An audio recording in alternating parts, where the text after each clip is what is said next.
How crazy is the world? To make his younger brother pregnant with his own child, the older brother used the omnipotence of the god of life to implant his seed into his younger brother's womb. To stop this, his sister resorted to forbidden magic, cursing everyone. As descendants of the sun god, 4 siblings, 2 pairs of couples, they built a paradise called Egypt with their combined powers. Together, they guarded this peaceful land. But one day, the appearance of the god of calamity changed everything. At his instigation, once peaceful Egypt became unstable. Osiris, Set's brother and the god of life, was dismembered and thrown into the Nile River. Isis, the goddess of magic and his sister, hid from his pursuit. A dog lived in the lowest depths of the world. Even Nephthys, his wife and the goddess of the sycamore tree, was imprisoned in a dark, hopeless jail after enduring terrible suffering. Set continued to rule this land with bloodshed. Before the overwhelming power of the god of war, the gods of Egypt could only cower in silence. This state of affairs continued for centuries. Until today. Finally, a young man dared to challenge the god of war.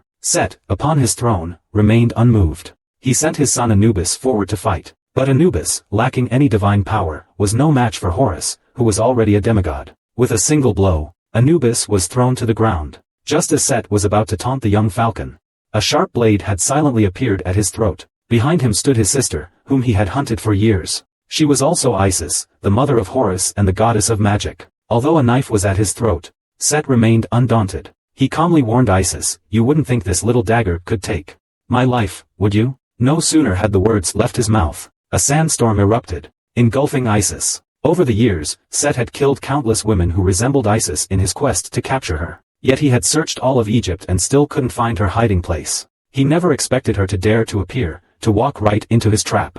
Here's another illegitimate child, born to some unknown man. Set had wanted to hear about Isis's amorous adventures over the years, but upon hearing news of his brother Osiris's resurrection, the disdain on his face instantly turned to overwhelming rage. He immediately unleashed all this fury on Isis. Even so, he still felt unsatisfied. When he grabbed Isis's neck, intending to finish her off, Horus pierced Set's body from behind with his long sword. Then, without mercy, he struck again, severing Set's body in half. But such an attack had no effect on the god of the desert. Instead, it thoroughly enraged the opponent. His body turned into a pile of yellow sand and disappeared before Horus. A dissolute laugh suddenly echoed everywhere. The rumble of the earth echoed along with it. Immediately afterward, a giant hand burst from the earth behind Horus. After dodging the attack, Horus looked up. Set, at this moment, had used the surrounding sand to transform himself into a desert giant. He continuously attacked Horus, continuing to vent his rage. But Horus was protected by a whirlwind that shielded him from harm. Controlling the wind's power like that is clearly not something a demigod can do. Set sneered. What did you think of? Could there be others helping this little eagle? His thoughts were quickly confirmed. Looking around, he saw suddenly towering figures even larger than him, and the pressure coming from above.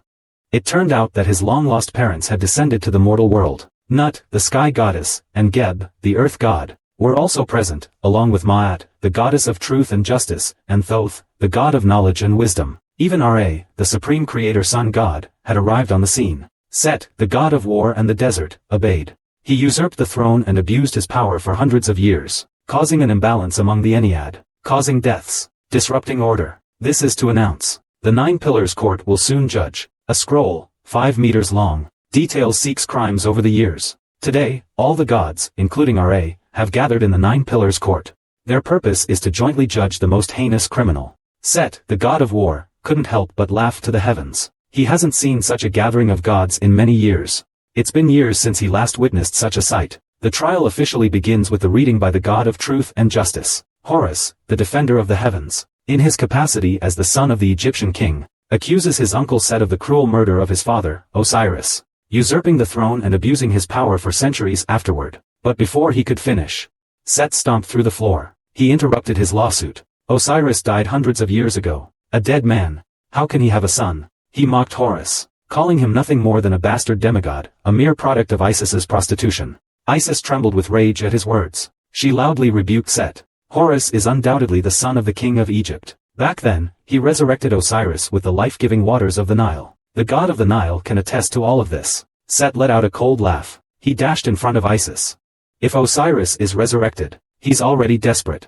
He absolutely doesn't believe resurrecting a supreme god could be so easy. He warned Isis to produce some decent evidence. Otherwise he wouldn't be polite. But just as Set was about to cause further chaos in the court, someone suddenly appeared, and stopped his rampage. The source was Osiris, the other main character in this incident. The gods all wore expressions of disbelief. They hadn't expected the god of life to actually be resurrected. The most excited person upon seeing Osiris here wasn't Isis, but Set.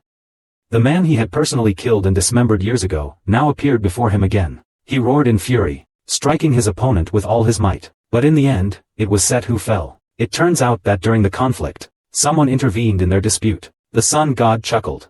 He warned Set that it would be best for him to maintain the dignity of the highest god until the trial was over. Then he turned his curious gaze toward Osiris, who had returned from the underworld. After all, even as the supreme sun god, he had no way to bring someone back to life. Could the god of life possess a secret to resurrection that can be used at will? Osiris ignored Rush's provocation, and calmly faced everyone. He promised to answer everyone's many questions. His appearance instantly lifted the mood of the scene. No one was more important in this trial than him. Everyone welcomed his return with the utmost enthusiasm. Except for Set. He was the most excited person at the scene about Osiris' resurrection. Osiris returned this time to explain everything. He rose again with his own heart, testifying that Horus is his and Isis' son. When Isis resurrected him with the water of the Nile, they shared a brief time of love.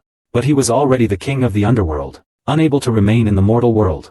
After becoming pregnant, Isis eked out a living in the underworld, finally giving birth to Horus amidst suffering. The heart offered weighs as much as the words of truth. Mot's scales did not tip.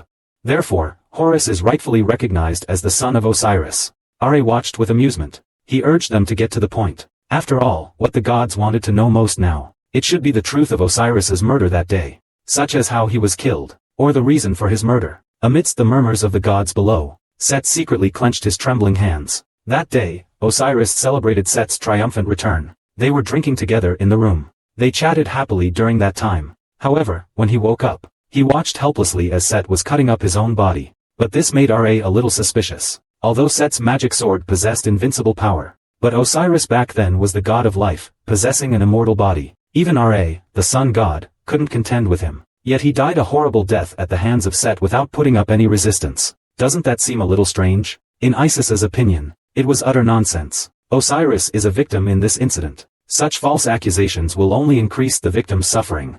Matt agrees with Isis's statement. Therefore, he warns his mother not to ask the victim irrelevant questions out of grief. Hereby, Matt formally announces the result of this trial. Set usurped the throne through despicable means. His crimes are undeniable. He should be stripped of his kingship. Let him suffer the same pain as Isis. Set clutches his stomach. He barely suppresses his laughter. Discussing the legitimacy of royal power is pointless. Just like when Osiris seized the Egyptian throne from the sun god, he merely rightfully took it from Osiris. As the god of war, he follows the rule of the strong. If one wants to rule all creation, I must possess invincible power. Strength is my justification. Who among you dares to face me, to fight to the death? As he spoke, Set transformed once more into a desert giant. He's tired of this trial game. Now it's his turn to judge. All the judges present are sentenced to death. Amidst the boundless yellow sand, heart-wrenching cries could be faintly heard. She begged her husband to help Horus regain his throne. Only the true king of Egypt can protect everyone. But in truth, they all knew, Osiris's time was running out. His ravaged body could no longer support him in protecting Egypt. At this moment, Horus, who had remained silent, stepped forward. He approached Set, expressing his willingness to engage in a direct confrontation with his uncle. They would decide who was more qualified to be the king of Egypt through a battle. This successfully attracted the interest of the god of war. Set readily accepted his nephew's challenge to the throne. Impatient, he ignored everyone's objections, and immediately caused a commotion in the great Ennead court. He pinned Horus beneath him, constantly provoking his nephew with words, urging him to act, to let him have some fun in this tedious trial game. Persuaded by Osiris, Matt knew he could no longer effortlessly control Yami. Now, to maintain his authority, he could only let them fight for the throne under the laws of the 9 pillars. After negotiations, they will now draw projects and play a best-of-3 to determine the final winner. On the way back, Set was stopped by Osiris. Towards this person he had killed once, Set's eyes were still filled with hatred. It's as if he's the victim in this world. He warned Osiris to stop using that foul mouth and to stop calling him names. He even boasted that when this game ends, he would tear Osiris and that little hawk to pieces again. Faced with Set's death threat, Osiris showed no fear. I even approached Seth, expressing my debt. If this can quell your anger, then killing me again would be nothing, because I truly miss you so much. He gently touched Seth's face. This is a beautiful sight he couldn't see in the underworld. In the blink of an eye, Osiris apologized to Isis in his arms. Although he witnessed everything happening in the mortal world from the underworld, he remained powerless, and he couldn't stay by Isis's side. Isis immediately realized that Osiris was about to leave her again, as he had before. He cried, begging the other not to leave him again. However, Osiris's body was beginning to melt away. In his final moments, he entrusted Isis with a task. Isis stared at Osiris in shock. The melting body was revealed to be Anubis, Set's son. It was he who served as Osiris's resurrected body, allowing him a brief return to the mortal world. Seeing Anubis so badly beaten by Set's poison, Isis felt immense guilt. The poor child had done nothing wrong. Their parents were the ones at fault. On the other side, Horus met the daughter of Ra on the road. Hathor, the goddess of love and beauty. As she played music, she hoped to offer Horus a song, to bless him with the final victory. Shy Hathor acted like a little fangirl. He said everyone firmly believed Horus would bravely and fearlessly win the struggle for the throne. Then, as the rightful heir, he would lead Egypt back to its former glory. He also gave Horus an ancient mirror. Although, due to its age, it could no longer be used for projection. But the mirror carried his blessing. He hoped Horus would keep him as a charm, close at hand. Horus gladly accepted the goddess's blessing. He would treasure this precious gift. Looking at the mirror in his hand, Horus remembered the hard times he and his mother had endured. The god of wisdom had told them to seek help from the sun god. The sun god doesn't favor any side. He gives his children what they need most. Horus couldn't help but wonder what he needed most. And that night, Hathor lovingly examined the object in her hands. That's a mirror identical to the one he gave Horus. Under the pronouncement of the god of truth and justice, the first match of the royal power struggle officially begins. The competition events will be decided by drawing lots. The first round is underwater breath-holding. The moment Mark announced the competition event, everyone was dumbfounded. Whose incredibly boring idea was this question? Meanwhile, Ra was watching the spectacle with a cheerful smile. Set's mouth curled into a slight sneer. Before Horus could react, he whipped up a sandstorm on the ground. He aggressively took his nephew and plunged into the water. He even dramatically created two giant desert beasts, leading the way with a war chariot in front. After they plunged into the water with a splash, in an instant, countless giant pythons surrounded Horus. Only then did Horus realize what was happening. So Seth's dramatic flight just now was deliberately to bring the sand from the ground into the water. Right now, it seems like a contest of breath holding, but as long as it's not discovered, one can do whatever one wants underwater. On the surface, at this moment, Isis anxiously watched the Nile River below. Hathor, equally tense, waited beside her. This reminded Isis of Hathor giving Horus the mirror yesterday. Although it was indeed a mirror carrying blessings, Horus somehow felt an ominous premonition. As if it weren't an ancient artifact made for normal use. The most important thing is, Horus connected the prophecy of the god of wisdom through that mirror. The sun god would give him what he needed most. He could sense that it would be something intangible, and the mirror would guide him to what was foretold in the prophecy. Since Horus believed this, Isis could only choose to support her son's idea. But Hathor, as the sun god's most favored daughter, he always felt she had other motives. The shining sky god beside her saw her anxiety. He comforted Isis. Under the protection of the god of the air, Horus won't have any breathing problems underwater. But the competition only mentioned breath holding. It didn't specify any other rule limitations. As soon as he finished speaking, several meter-high waves erupted from the surface of the water. Everyone realized what was happening underwater. Isis begged her mother to lend Horus her power. But in his panic, he forgot that the water lacked the vast expanse of the sky where the sky god wielded his power. This situation was highly unfavorable to Horus. Being not yet truthful, he could not only not breathe underwater for long, but his large wings also became a hindrance. Facing Set's giant serpent, Sally, he should have been instantly killed. But unexpectedly, Horus was able to move freely in the water, as if it were his natural habitat. His wings behind him became as flexible as fins. He easily dodged all of Sally's python attacks, again and again. He was flying freely through the air, so fast that Set could barely keep up. And to hold his breath underwater for so long without air. Is this something a demigod could truly do? Set caught up to Horus, grabbing his wing. But he found no trace of the river water on it. To investigate the truth, Seth reached out to Horus. But in that instant, Horus fell into a fantasy. He saw a comforting hand reaching out to him gently, as if calling him to his embrace. But in reality, Set charged at him, shouting. When his hand touched Horus's neck, Set felt that the boy was actually breathing underwater. To verify his suspicions, Set pressed closer. Feel the source of the air in Horus's mouth, just as he imagined. This is the air from the god of air. So, if the wings aren't soaked, it's the work of the god of fish and water. In other words, everyone is helping this little eagle. It's like a hero favored by the gods to fight against an evil deity. In the past, Set was once seen as a hero, revered by all. And just then, The currents beneath the Nile suddenly became unusually unstable. Countless whirlpools ensnared Set, and at the same time, shattered his mighty steed of sand. Set doesn't need to ask to know who's behind this. Only one person can control the gods of the great rivers. It turns out that just now, Isis secretly summoned the god of the Nile, and instructed him to block Set's actions below,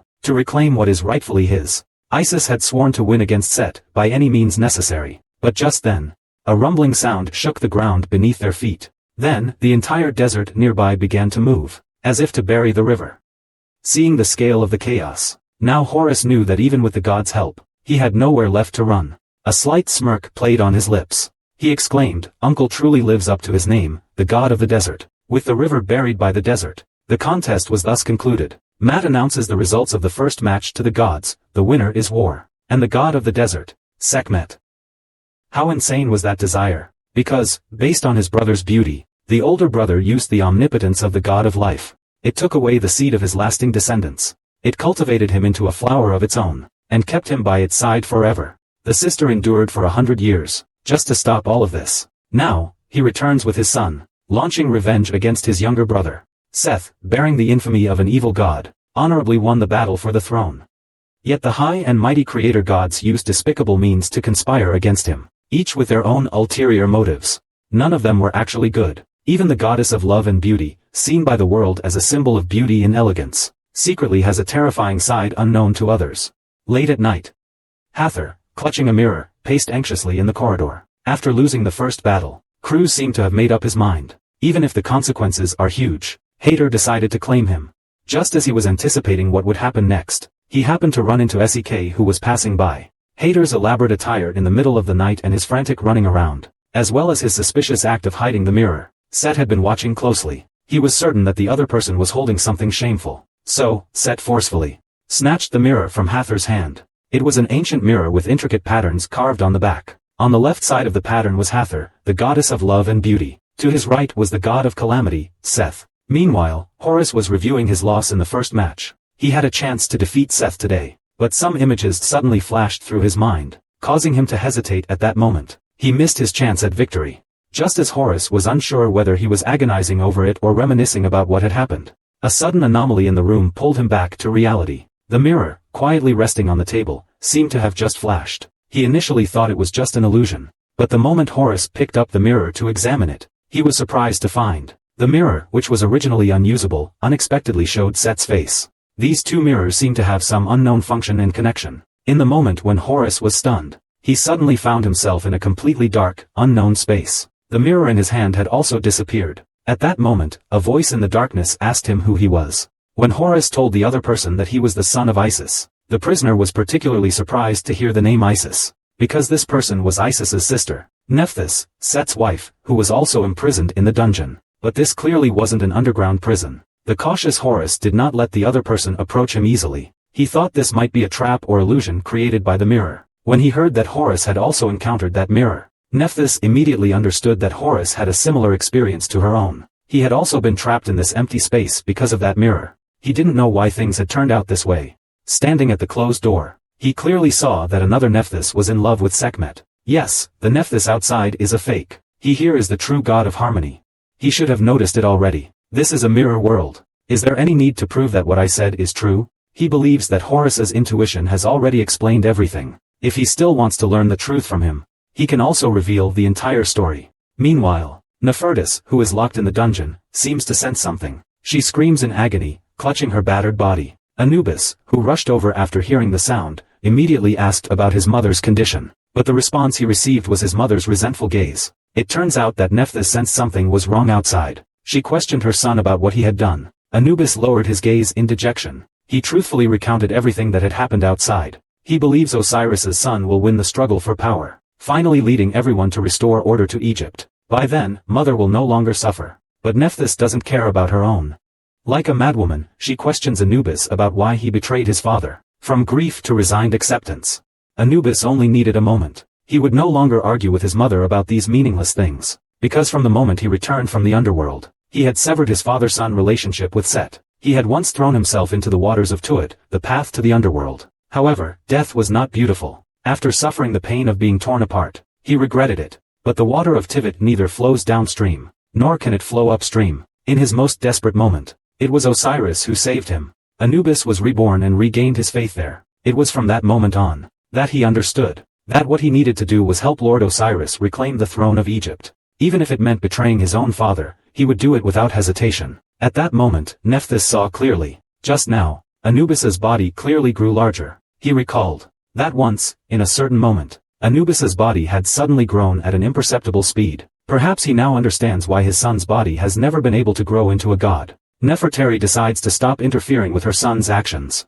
But he is in so much pain. He hates himself for being his mother. Yet he knows nothing of his son's suffering. He regrets being trapped in this hell, unable to redeem his son. But the hardest thing to bear was, even so, he still couldn't leave Sek. He had thought he still loved Sek. But after centuries of humiliation, he understood. This was no longer love. It all ended up like this. Perhaps he should be the one to end it all. Meanwhile, on the other side, Hathor was extremely nervous after the mirror was snatched. He immediately asked Set if he had seen anything in the mirror. But Set hadn't focused on the mirror during the struggle. Therefore, he saw nothing in this tarnished mirror. But since it's Hathor's cherished antique mirror, there must be some trickery hidden within.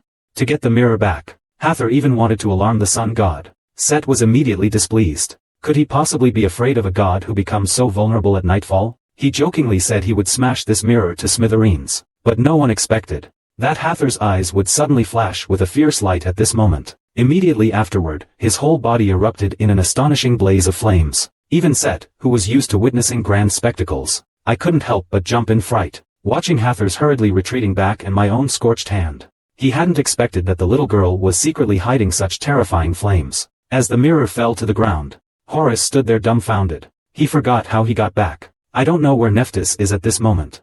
He told Horus that the memories here are different from those of the outside world. The moment you leave this place, that woman's performance will begin. Don't trust anyone. Even I myself cannot be blindly trusted. After you leave, please inform Set of my existence. And please don't forget me. Nephthys's tearful face was Horus's last memory there. Meanwhile, Isis was still pondering countermeasures for the struggle for royal power. Although the watching gods clearly favored them, in reality, those fellows still harbored resentment towards him, lacking the courage to rebel. The god of war would blame everything on him, even the slightest infraction. Both he and Horus could be abandoned. For this reason, Isis sought out Thoth again. She believed the god of wisdom would give them more clues, but Thoth insisted he would not give any more prophecies. As Mot's husband, he could not do anything that would further trouble his wife. Before the judgment is rendered, Mat won't favor either side. Please stop challenging his authority. Seeing that Tot was acting like a righteous gentleman, Isis decided to stop pretending. She brought up old grudges to settle the score with him. Because of your bullshit prophecy, the four of us siblings were not born on time. I also heard that a long time ago, you and my mother had that kind of relationship. Could it be that the prophecy was meant to take revenge on him? Tot was immediately flustered upon hearing this. He firmly denied it. He said they were just friends. We weren't even ambiguous. The things predicted back then. He did try his best to compensate later, whether it was winning the sun god's bet, or mediating the judgment between Mat and them, or the divination he did during their escape. He always did his best to look after his siblings. But Isis didn't give him a chance to settle accounts. You wouldn't have forgotten that the sun god launched a war afterwards, right? The Thoth people were dumbfounded. What else did he want him to do? He covered his face as if admitting defeat. Now, it wouldn't matter even if he had to fight the sun god. But only the prophecy of judgment is absolutely forbidden. If Mat were to divorce him because of this, Thoth really wouldn't be able to live. And most importantly, regarding future prophecies, they won't actually be as useful as Isis thinks. They might even backfire. Compared to those prophecies, helping Horus become a god as soon as possible is more beneficial. But how could Isis not have thought of that? He yearned for Horus's ascension more than anyone. But they had made countless attempts over the years, yet they had always failed. His growth had even been halted, as if cursed, for a time. At this point, Thoth interrupted Isis. He needs to correct Isis's thinking in some areas, although he once said he didn't know the reason. But to be exact, what he doesn't know is only the phenomenon of Horus's stunted development, not the fact that he cannot be reborn as a god. After all, he is born with the blood of a god. Even if life was incredibly difficult back then, I wouldn't have starved to death from an empty stomach or suffered physically from lack of sleep. Seeing that Thoth had just rambled on and on, without getting to the point, Isis didn't want to dwell on those past events anymore. Anyway, Horus is now growing normally. Now, we only need to find a way for him to awaken as a god. And that's what Thoth is about to explain. Only a child of the gods with a perfect body and spirit can awaken as a god. In other words, if one possesses a perfect body but still hasn't become a god, It suggests someone is hindering him, stopping his growth. The person hindering Horus's growth. Isis immediately thought of Set, but judging from his behavior on the day of the trial, Set seemed genuinely unaware of Horus's existence. Besides this, Isis really couldn't think of anyone else. Thoth stared meaningfully at Isis, but said nothing more. He actually tilted his head, indicating that he didn't know either. However, he offered another clue. Besides Horus, there's another child with a similar condition. A child of the gods who also stopped growing for hundreds of years. After leaving Anubis behind, Potters escaped. This put Isis in an awkward position. She said she wanted them to have a good talk. Perhaps it could help sort out some clues, but he didn't know where to begin. However, Anubis proactively asked about how Horus had grown. Although Horus's body has grown now, as soon as he is no longer under the protection of the sky god, he is no different from a mortal. But that doesn't mean that simply receiving protection guarantees growth, because by then, Horus had already matured into an adult. Isis also had no idea what that child had gone through. He suggested that Anubis should talk directly to Horus, it might be better. Perhaps the two of them, with their wisdom, could even find a way to ascend to godhood together. When he heard that he could also become a god, Anubis couldn't believe it. He had never even dared to hope for such a thing. This scene made Isis feel deeply saddened. As a child of the gods, he didn't even dare to claim this rightful privilege. Once such an optimistic child, what could he have gone through to become like this? In these long years, just how much has this child sacrificed? Isis couldn't help but hold this frail body. She comforted Anubis. Of course you can become a god. Everything will change from now on. He returned for this reason. Finally, Anubis handed something to Isis. It was a seed from the underworld. Because Osiris couldn't deliver it himself, Anubis conveyed it instead. He hoped Isis would personally nurture and allow this seed to take root and sprout.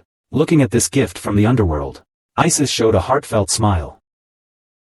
How complicated was their relationship? Before his death, the older brother wanted to create a child with his younger brother. She gave birth to a child after death. She wants to drag her younger brother down to hell to keep her company. The power struggle between uncle and nephew moves to its second stage. Under the watchful eyes of the gods, Mark draws today's competition from the bronze jar. The second competition is a lost race. As long as Set wins again in the competition, he will undoubtedly become the new king of Egypt. Today's match is still a piece of cake for Set. He uses the desert god's omnipotence to easily create a magnificent stone ship.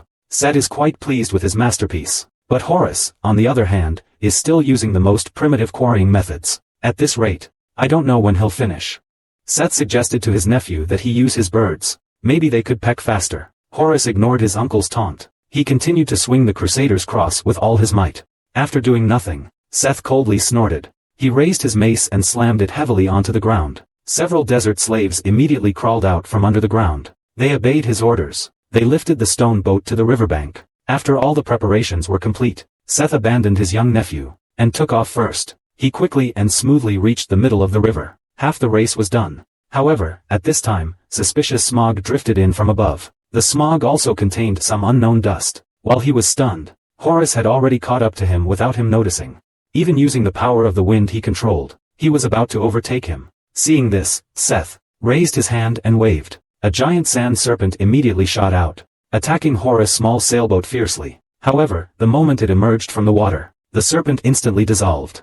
Become weak and powerless. This is the same information Horus received before the race. Sand becomes useless after it's been in water. With no choice, Set had to temporarily leave his magnificent stone ship, and leaped in front of his nephew. The two men immediately began to grapple on the boat. But Horus soon began to struggle. His grip on his knife was trembling. Set didn't miss these details. He smirked. Then he launched a more ferocious attack on his nephew. Horus was forced to retreat repeatedly. He could only blindly parry. Set's swordsmanship gave Horus a familiar feeling. Anubis used a similar fighting style when he fought him. It was similar to the movements he used. He didn't think that the son of the mighty god of war only learned gunplay. Seth was momentarily stunned. He didn't know why the other person suddenly mentioned Anubis. But this made Seth very annoyed. He didn't bother to waste any more words on the brat. He raised his sword and kicked out fiercely. Under his full-powered strike, Horus's long sword was cut in two. His arm was also sliced open with a deep gash. Then came a powerful kick. He kicked Horus off the ship. Just as he was about to fall into the water, Horus spread his large wings and soared into the sky. There wasn't enough sand. Set had no way to reach the sky. Horus was buzzing around his head like a fly. It was extremely annoying to him. Set had no choice but to transform his sickle sword into a bow. But one arrow after another was deflected by Horus. If it were a normal day, Seth would be enjoying such a satisfying day of payback. Unfortunately, he's running low on sand. And worse. Thick, strong roots have somehow grown all over his stone ship. Vivid red flowers bloom on those roots. Set recognized it instantly as Osiris's disgusting thing. It turned out that at the very beginning of the race, Isis used the underworld seed Osiris had given him, to allow it to quickly take root and sprout on the riverbank. The pollen drifted on the wind, settling on Set's stone boat and the desert slaves. Finally, spurred on by the magic god, it took root and sprouted again. They, mother and son, had agreed beforehand. When the seed sprouted, it would be Horus's turn to act. Set was still completely unaware. His cunning nephew had silently come up behind him. Set, completely unprepared, was lifted into the air by Horus like an eagle snatching a chick. Are you crazy? Let go of me immediately. Horus, hearing this, actually released his grip. Then Set fell straight down. Just as he was about to hit the water, he retaliated by grabbing Horus' leg forcefully. He barely maintained his dignity and didn't fall down in disgrace. Horus, who had been teased all day, didn't miss the opportunity to strike back. He was quite satisfied with the sight of his uncle hanging from his leg. This made Set grit his teeth in anger. He could hardly wait to break this little brat's leg. Set was already at a significant disadvantage. His racing sand ship was severely damaged. He had very little usable sand left. His only chance of winning was to defeat the boy, and then steal his ship. Secretly, Set called to the sand sleeping beneath the water. I intended to launch a surprise attack, but the sand melted away rapidly again the moment it left the water. Sure enough, once away from the desert, Uncle Ning becomes incredibly weak. Horus's words thoroughly enraged Set. He used his ultimate move again. Prepare to summon the entire desert from afar, to bury the river. However, Horus won't give him another chance. He gracefully spun in the air, using the power of inertia, violently flinging his uncle who was hanging from his leg. Seth was thrown out in such a disgraceful manner by his nephew. He landed hard on the riverbank. Finally, with his boat reaching the finish line first, the race ended. Matt announced the results of the second race to the gods. The winner is Horus, the defender of the sky. However, just as the results were announced, Set suddenly attacked Horus from behind. He first landed a heavy punch to his face, then followed with a powerful kick to his stomach. Horus was instantly sent flying, smashing into one of the temple's pillars. Set even brought in the boat Horus used in the race just now. The sudden turn of events stunned the gods. They all condemned Set's actions as a contempt of the Ennead's laws. Only Ra looked as if he were waiting to sigh. He gently raised his foot, stopping Isis who was about to lose her temper. Matt questioned Set, asking what this meant. You bunch of idiots, open your eyes. Look at this kid's ship. Is it stone or wood? It turns out that while we were fighting on the ship earlier, he had already discovered a problem with Horus's ship. The feeling under his feet clearly wasn't stone, but wood. The reason for blindly accepting the challenge was also to prevent damage to the ship and its route. Seth, of course, knew that someone was always helping Horus behind the scenes. After all, if he didn't do that, he wouldn't have had any chance of winning at all. He originally wanted to turn a blind eye. He intended to ignore it and leave, but his good intentions were repeatedly scorned. Seth launched a passionate accusation in response. A mere mortal dared to deceive the gods in this sacred competition. What's the difference between Osiris' son's actions and those despicable humans? Such shameless people. They dare to represent the heroes of the Ennead? Is the prestige of the Ennead so low? In Isis' eyes, this is utter nonsense. He wanted to rush out and argue with Set, but he was once again inexplicably troubled by Ra. Horus was severely injured at this time, unable to speak. Mott sighed helplessly. Under the laws of the Ennead, cheating was the last thing she wanted to see. He had no choice but to spare some time from the truth, and prepare to verify everything personally. Seth smiled slightly, telling Matt not to bother. He would personally expose his nephew's ugly lie. With a single stroke, the small boat split in two in an instant, but the final result left Seth stunned, because the cracks on the hull were clearly made of stone. Seth exclaimed it was impossible. He couldn't have made such a basic misjudgment. It must be that little brat using some underhanded tactics again. He, the mighty god of war, when has he ever suffered such public humiliation? Seth furiously crushed the floor, summoning countless sand spikes. Just as he was about to completely lose it, the sun god stretched his hands, a look of pleasure on his face. Then he stood up, humming a little tune. The next second he appeared beside Set. He reminded him to maintain his divine composure at all times. Could a mere demigod really make you so furious? I'm ashamed for you. Ra's words successfully angered Set again. He wanted to kill this annoying old woman too. But the fact is, as he said, the ship was indeed made of stone. Continuing to make a fuss would only be a display of shame and anger. The supreme god would not do such a theatrical thing. Ra's serious words held a hint of sigh. Seth's tone calmed down slightly. Finally, he left the temple grumbling. Horus watched the farce quietly from the high platform. He also glanced at a certain figure hidden in the corner. Anubis stood there. He responded to Horus's gaze with a cold, expressionless face. It turned out that at the very beginning of the match, Anubis had found Horus, and offered his help.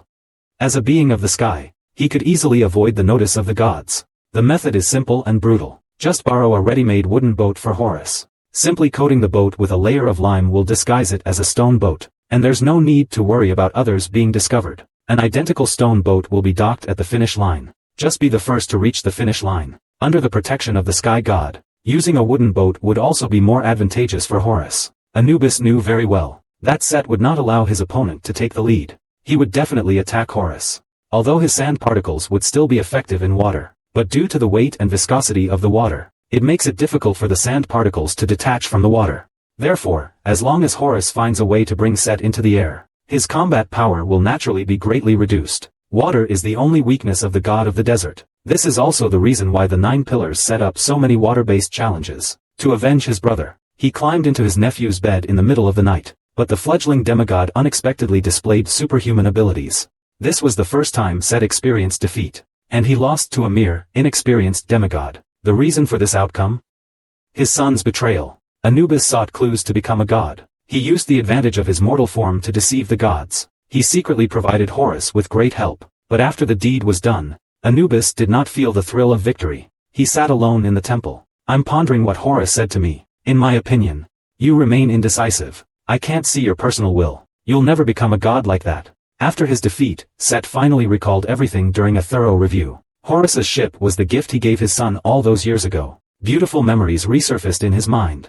But as he reminisced, someone appeared silently behind him. He spun around and struck the uninvited guest with a seed, because the other party was a being no one dared approach. The god of calamity, who feeds on the suffering cries of humanity. Seeing Set finally discover the reason for his failure, the woman, adept at rubbing salt into others' wounds, didn't miss this opportunity. She used Set's betrayal by his beloved son to taunt him. Knowing full well that a man's silence is but the calm before the storm, the woman still recklessly tested the limits of her own demise. You know I never tell lies. Poor Set has truly become a now. The ill-timed words of Seamet have finally earned him the revenge he deserved. He stumbled and fell to the ground. His once sexy, perfect body is now missing an arm. Seth held a knife in his right hand, his left hand clutching his severed limb. His eyes glared fiercely at the woman who would bring disaster. But even so, she continued her incessant chatter, showing no sign of restraint. Setri ignored him. He struck him on the forehead. But as the daughter of the sun god, Sekhmet was no ordinary person. Using her agility, she dodged the god of war's attack, and quickly counterattack. He could not only catch a sharp blade strike bare-handed, but the amazing flames erupting from his hands even made the scythe-like sword, which had slaughtered countless souls, sizzle. Finally, the blade couldn't withstand it, and shattered into fragments. Besides bringing disaster, she is still the goddess of destruction who can annihilate everything. Whether it's weapons or the mind, there is nothing she cannot destroy. It was because Seth believed in her capture back then, that he threw Osiris' body into the Nile, giving him a chance to be resurrected. Only then would Horus appear today. Even if he keeps saying these things have nothing to do with him, Set concludes that this woman is behind everything that happened today. She's adept at meticulously planning and then pretending to know nothing. That's the nature of a god of calamity. He understands this better than anyone. Therefore, no matter what, he must find out what this woman's true intentions are today, and why she gave Osiris a chance to be resurrected. But the woman's painting always carries a hint of blood. It's hard to tell if it's real or fake. Although in his eyes, the proud Set is always the most beautiful, but the fallen form of the god of war is equally worth appreciating. He knew Set would one day completely crumble, so he needed someone to accelerate the progress of events. That person was Isis. He knew very well that Isis would inevitably plot everything for revenge.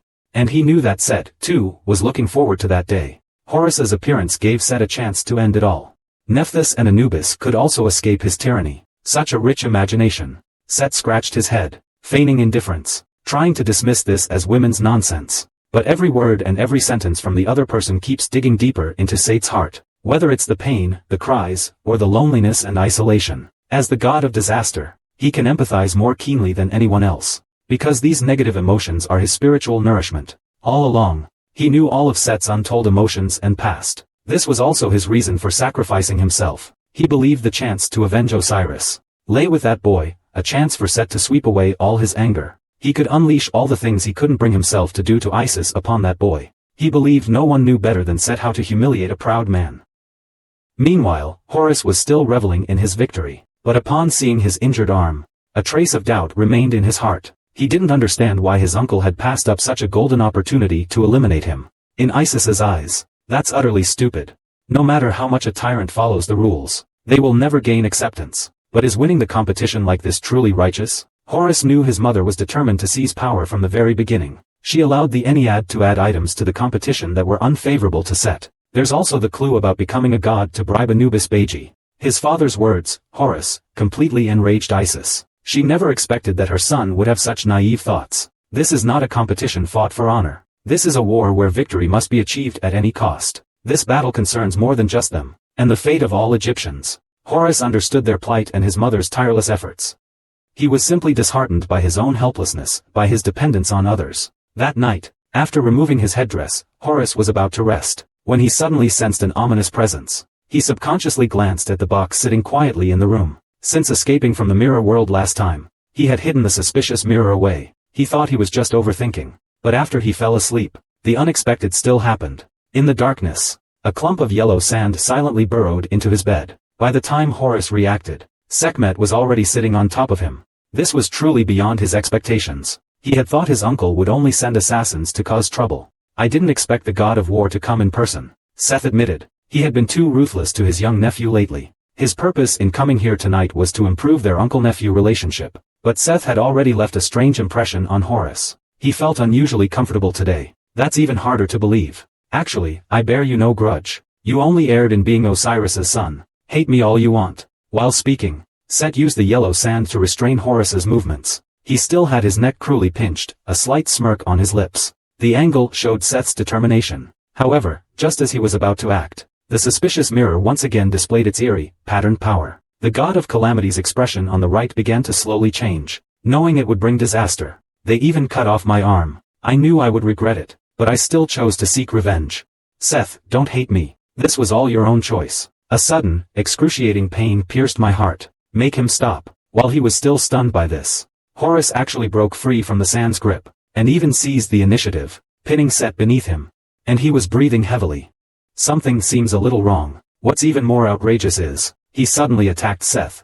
He already looks like a wild beast that has lost its mind. Desire drives his body to move. What shocked Seth the most? It's the inexplicable divine power in Horus's body. As the god of war, he couldn't escape the suppression of a demigod. After losing his mind, he even pressed the powerful restraint to the ground and unleashed a frenzied attack. Under the influence of the god of calamity, Horus was like a wild horse running free. Under his relentless assault, Set was unknowingly, completely suppressed by this youngling who hadn't even become a god yet. There was a divine power emanating from him, its source unknown. It filled Set with an unprecedented terror. His intuition told him he had to leave immediately, so he disregarded his image as the god of war, hastily transforming into a pile of sand, and fled in disgrace. But Horus manipulated the wind, with himself as the center. A vortex rose up. He gathered together all the sand that wanted to escape. Then he picked up a water jug, and poured the water inside onto the pile of sand. The sand, under the action of the water, it became incredibly heavy. Thus, Gruz firmly suppressed his uncle's chance of escape. At this moment, Set felt as if his whole body was bound by countless thorns. No matter how hard he struggled, he couldn't escape. And what terrified him most was, Osiris's sickening face suddenly appeared before him. And it was getting closer and closer to him. At this moment, Seth was completely dumbfounded. He even launched a soul-searching self-doubt. He had absolutely no idea what to do next. In his confusion, he saw the faces of Osiris and Horus constantly overlapping. Seth was increasingly unable to distinguish between reality and illusion. Everything felt maddening. Yet he was powerless. He could only muster the last of his strength to raise his hand, attempting to resist this evil source. If it weren't for the man before him, then he wouldn't have fallen to this point today. He hates the man who once called himself his brother. Even in hell, he'd want to tear Osiris to pieces. Without me, what could you have achieved? Without my permission, you won't even have offspring. Osiris struck Set's fragile heart once again, with just 2 simple sentences. He collapsed to the ground. Like a clown who had lost his dreams, he couldn't help but reflect on what he had actually accomplished in his life. His closest relatives were all gone. Now he had even lost to a greenhorn. Did he even deserve the title of the strongest god? Without the confidence of a supreme god, Set became as fragile as a tiny human. A light blow was enough to bring him down. He could never stand up again. With trembling hands, he crawled on the ground, trying to escape, but it was all in vain. In the end, he was pulled into the endless abyss by a hand consumed by desire. Meanwhile, in the quiet temple, Anubis slept on the ground, even dreaming sweetly. He dreamt of his first hunt. Under his father's guidance, he hit the target on his first try. His kind father would generously praise his intelligence, and give him a reward. Life was simple back then, and happy. A sudden, strange noise startled Anubis from his sleep. In the dim room, besides the crackling of the fire, there was the sound of slow, approaching footsteps. When Anubis turned around, the figure was already looming over him. I don't know how long it took. Set awoke from the pain. He looked at Horus, unconscious on the ground. All the absurd memories flooded back into his mind. Set angrily raised his dagger. He aimed it at Horus's head. To kill him so easily, can that truly be called revenge? Then, a third voice spoke in the room. Following the direction of the sound, they saw Sekhmet standing there. He had witnessed the entirety of Set's humiliation. As he said before, there's nothing he can't destroy, be it weapons held in his hand, or intangible spirits.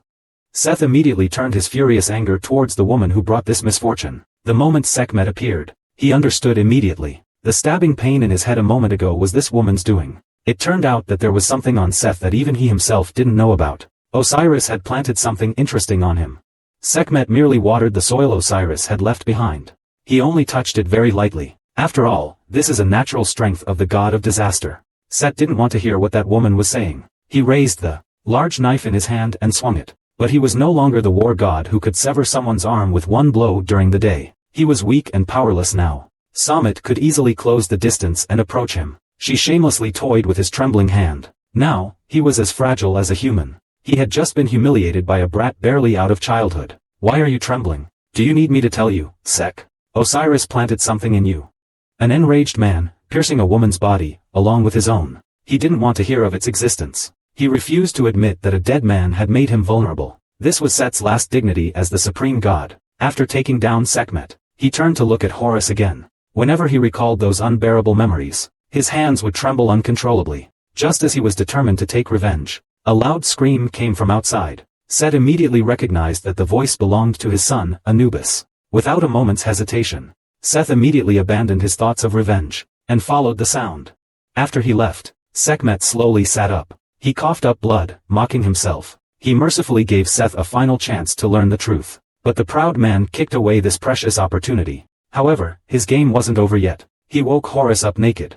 Listen up, kid, perhaps you've already noticed. Your father left intriguing clues on Set. He even managed to deceive Ra with long and meticulous preparations. At the very moment he stepped into the gates of death, he gave the mighty god of war his greatest weakness. As one of the players in Sekhmet's game, he decided to. Set's weakness was told to Horus. But what answered him was Horus's repeated rejection. What seemed like righteous actions was probably nothing more than hypocrisy in the eyes of the god of disaster. Could it be that after doing everything you wanted, you now feel guilty? Aren't you too heartless? Seth doesn't care about that. He suddenly grabbed Horus, forcibly yanking him up. Listen to me. If you don't remove the suggestion imprinted on Seth, then he will never be able to escape Osiris. What happened to him today will continue to happen. Set followed the sound to this place, but found no sign of his son. He only saw the person he least wanted to see. He thought that this bastard had attacked Anubis again. Set immediately demanded that the other party return him. But Osiris only saw the marks of abuse on his brother's body. He didn't answer Set's question. Instead, he summoned the roots from the underground, suddenly launching an attack. The protruding tree root pierced straight through Set's body. For Osiris, his brother looked terrible today. It would be better to just destroy him. And Set had nothing to say to him. He directly launched a surprise attack on Osiris' back. But his attack was easily blocked. His arm was even broken off. Osiris thought giving Isis a chance for revenge was his duty. But now he thinks it's enough. Return to the underworld with me. By the time Set reacted, his arm seemed to be cursed. It was covered with those disgusting roots of Osiris. What has always made Set vulnerable was never anyone else. It was himself. To keep him by his side forever, Osiris secretly carried out a mad century-long plan. After he seized control of Egypt from the sun god, at a pace so slow that even the gods failed to notice, he gradually destroyed the life on this land. And in the name of protection, he entrusted the ever-expanding desert to his brother's care. However, Set's heart remained fixed on the vast expanse of the land. Consumed by anxiety, Osiris resorted to war. Set was shackled by war, and his union with Nephthys was tacitly approved. The intention was to keep Set's sand in peace, even after Osiris was dismembered and murdered. At the moment he fell into the underworld, he still held on to Set's sand tightly. Osiris tried to tell Set a truth. The desert was created by him to protect Egypt. The title of the god of the desert was also given by him. If it were without his consent, Set should not even think of taking his life. Not even a single grain of sand should be created. This is the seed of doubt that Osiris planted in Set's mind. It is the root of Set's mistrust in himself. It is the curse of his denial of being born a god. And it is the reason why Horus is able to suppress him with power. His subconscious believes he is weak and powerless. Sekhmet did not use any magic. He merely exploited Set's unease. He just fanned the flames a little. Osiris branded Egypt's strongest god with vulnerability. It was all to make him incapable of bearing it, to ultimately cause him to fall into it himself. A novel and terrifying plan indeed. But Horus still couldn't believe it. His uncle, the most noble and powerful god, how could he be destroyed by such a lie? Normally, Set wouldn't be so easily deceived. But if the one who set this trap was Nephthys, then everything changed. In Osiris, at the last moment before he descended into the underworld, he used Nephthys to completely destroy Set's belief system. If I hadn't allowed you to become the god of war and the desert, Nephthys would never have chosen to marry you. Peace will always bow to the strong. The god of Himu knows this better than anyone.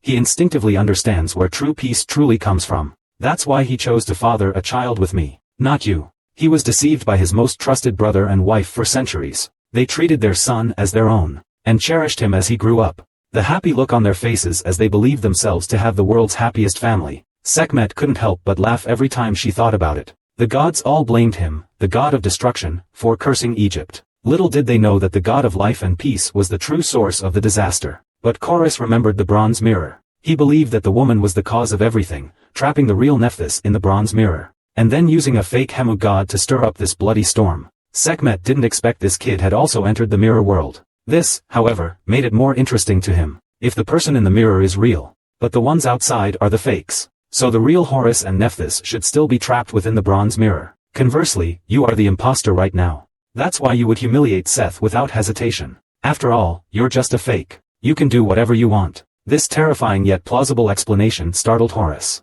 He quickly explained. Forcing his uncle wasn't his intention. His body suddenly went out of control, which is why he did something so insane. Oh really? But you seem to be enjoying yourself just now. Cruz suddenly pushed Sekhmet. He still believed the mirror was the problem. It was the mirror that ignited their desires. That's why he and Nephthys lost their minds. Each of them did something that harmed their uncle. Sekhmet, of course, knew this. This kid wants to shift all the blame to his peer. He wants to become the victim to ease his conscience. But even if he was truly manipulated by the bronze mirror, could it all be considered as if it never happened? Horus hung his head in guilt upon hearing this. He knew deep down that regardless of the cause, I have already inflicted irreparable pain on my uncle. His desire for atonement at this moment did not escape Sekhmet's eyes. She saw that Horus intended to deliberately lose the struggle for the throne, and his plan to serve Set for his whole life to atone. Poor Isis then said, raising a son is useless, isn't it? The son I raised with such hardship is now sleeping with my enemy. And now, he's about to betray me. Sekhmet will not let this end like this. Do you think with such recklessness, Set will truly be accepted as the king of Egypt? Who will take responsibility for the lives he took? And who will appease Isis's wrath? You truly know nothing of your own mother. Meanwhile, Set had grown weary of Osiris's nonsense. To ensure this scoundrel never crawled out of the underworld again, he summoned countless desert puppets wielding swords of vengeance. Each sword was forged by Set over centuries for this very moment. However, these puppets are nothing but futile tricks before Osiris. They can no longer pose any threat to him, the king of the underworld, because no matter how hard they struggle, it's impossible to kill the already dead again. Looking at these puppets filled with pain, Osiris finally understood. Why have so many souls disappeared? It turns out they were not lost. They were transformed into Set's sand. For hundreds of years, Set has killed countless children and women, just to gain more powerful curses from those pure souls. But to Osiris, these sands are merely fertile ground that nurtures life. Such a curse cannot tear his spirit apart. Instead, Set slaughtered the children he once protected, betrayed by the god he worshipped. How terrifying.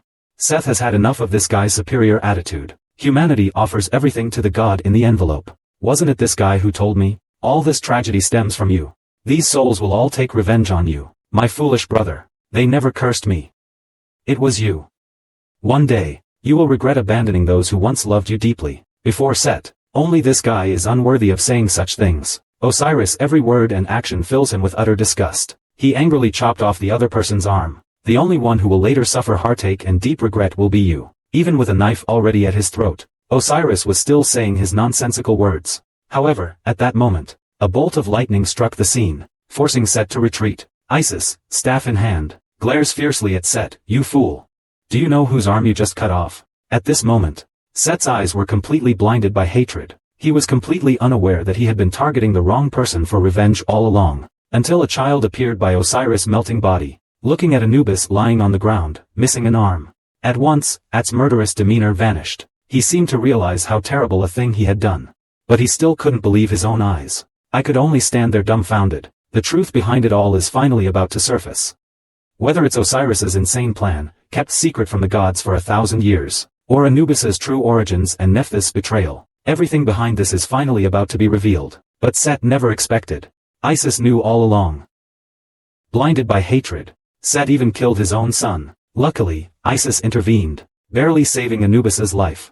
But healing magic is having no effect on his wounds. This isn't simple poisoning that can be cured by cutting out the infected area. It's the countless souls Seth murdered, each cursing Anubis for their own reasons. Just when they were at their wits' end, Anubis's body showed signs of a strange mutation. A small sprout grew on his chest. Isis immediately recognized it as Osiris's flower. Anubis's body had been without a heart for a long time. Only a soul remained. He's still alive to this day. It's entirely because this flower has replaced his heart. Seeing her nephew's pitiful state, Isis wanted to kill that idiot brother of hers on the spot. He does nothing but murder and arson. He doesn't do anything else. Now he can't even recognize his own son. He even turned his sword against him. Set also admitted that he's a bastard who only knows how to destroy and kill. He even lowered his dignity and knelt on the ground. He only begged Isis to find a way to cure Anubis. After all, she is the magic god who can create miracles. But Isis had long since abandoned those vain glories. She also couldn't resolve the resentment of tens of thousands of wronged souls without bodies.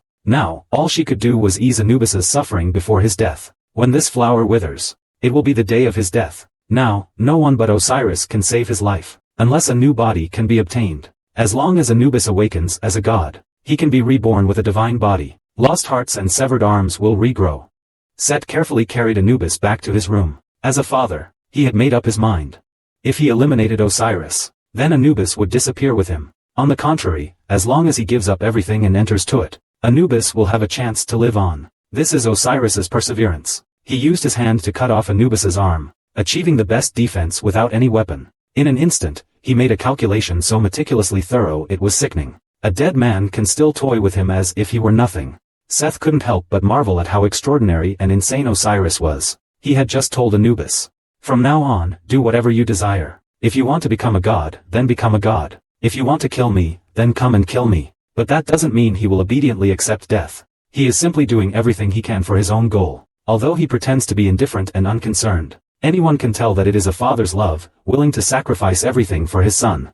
Sate also talked about why he killed those women who resembled Isis in the past. Because they all shared the same emotion in their eyes. But more than the fear before him, was the raging fury of being betrayed. He understood these emotions completely. That's why he dragged Isis into this revenge. Those souls forged for him a blade of unparalleled sharpness. A sword crafted for the punishment of traitors. While speaking, Seth suddenly pressed his sword to Isis's throat. He understood why she cursed him. But there was one thing he still couldn't understand. Why did you cry that day? Was it truly because you sensed Osiris's death through the Nile? Are you furious because of betrayal? If that's the case, why are we the target of your curse? Why did you curse yourself as well? Isis, who had been quiet until now, finally curled the corner of her lips into a slight smile. He always thought this stupid younger brother would never know. Unexpectedly, he was the first to notice. Seth was certain his guess started from Isis's solo escape. Unless he already knew Nephthys would willingly enter the prison. Otherwise he couldn't have left his sister to escape alone. Isis's self-deprecating joke, "Do you want me to stay?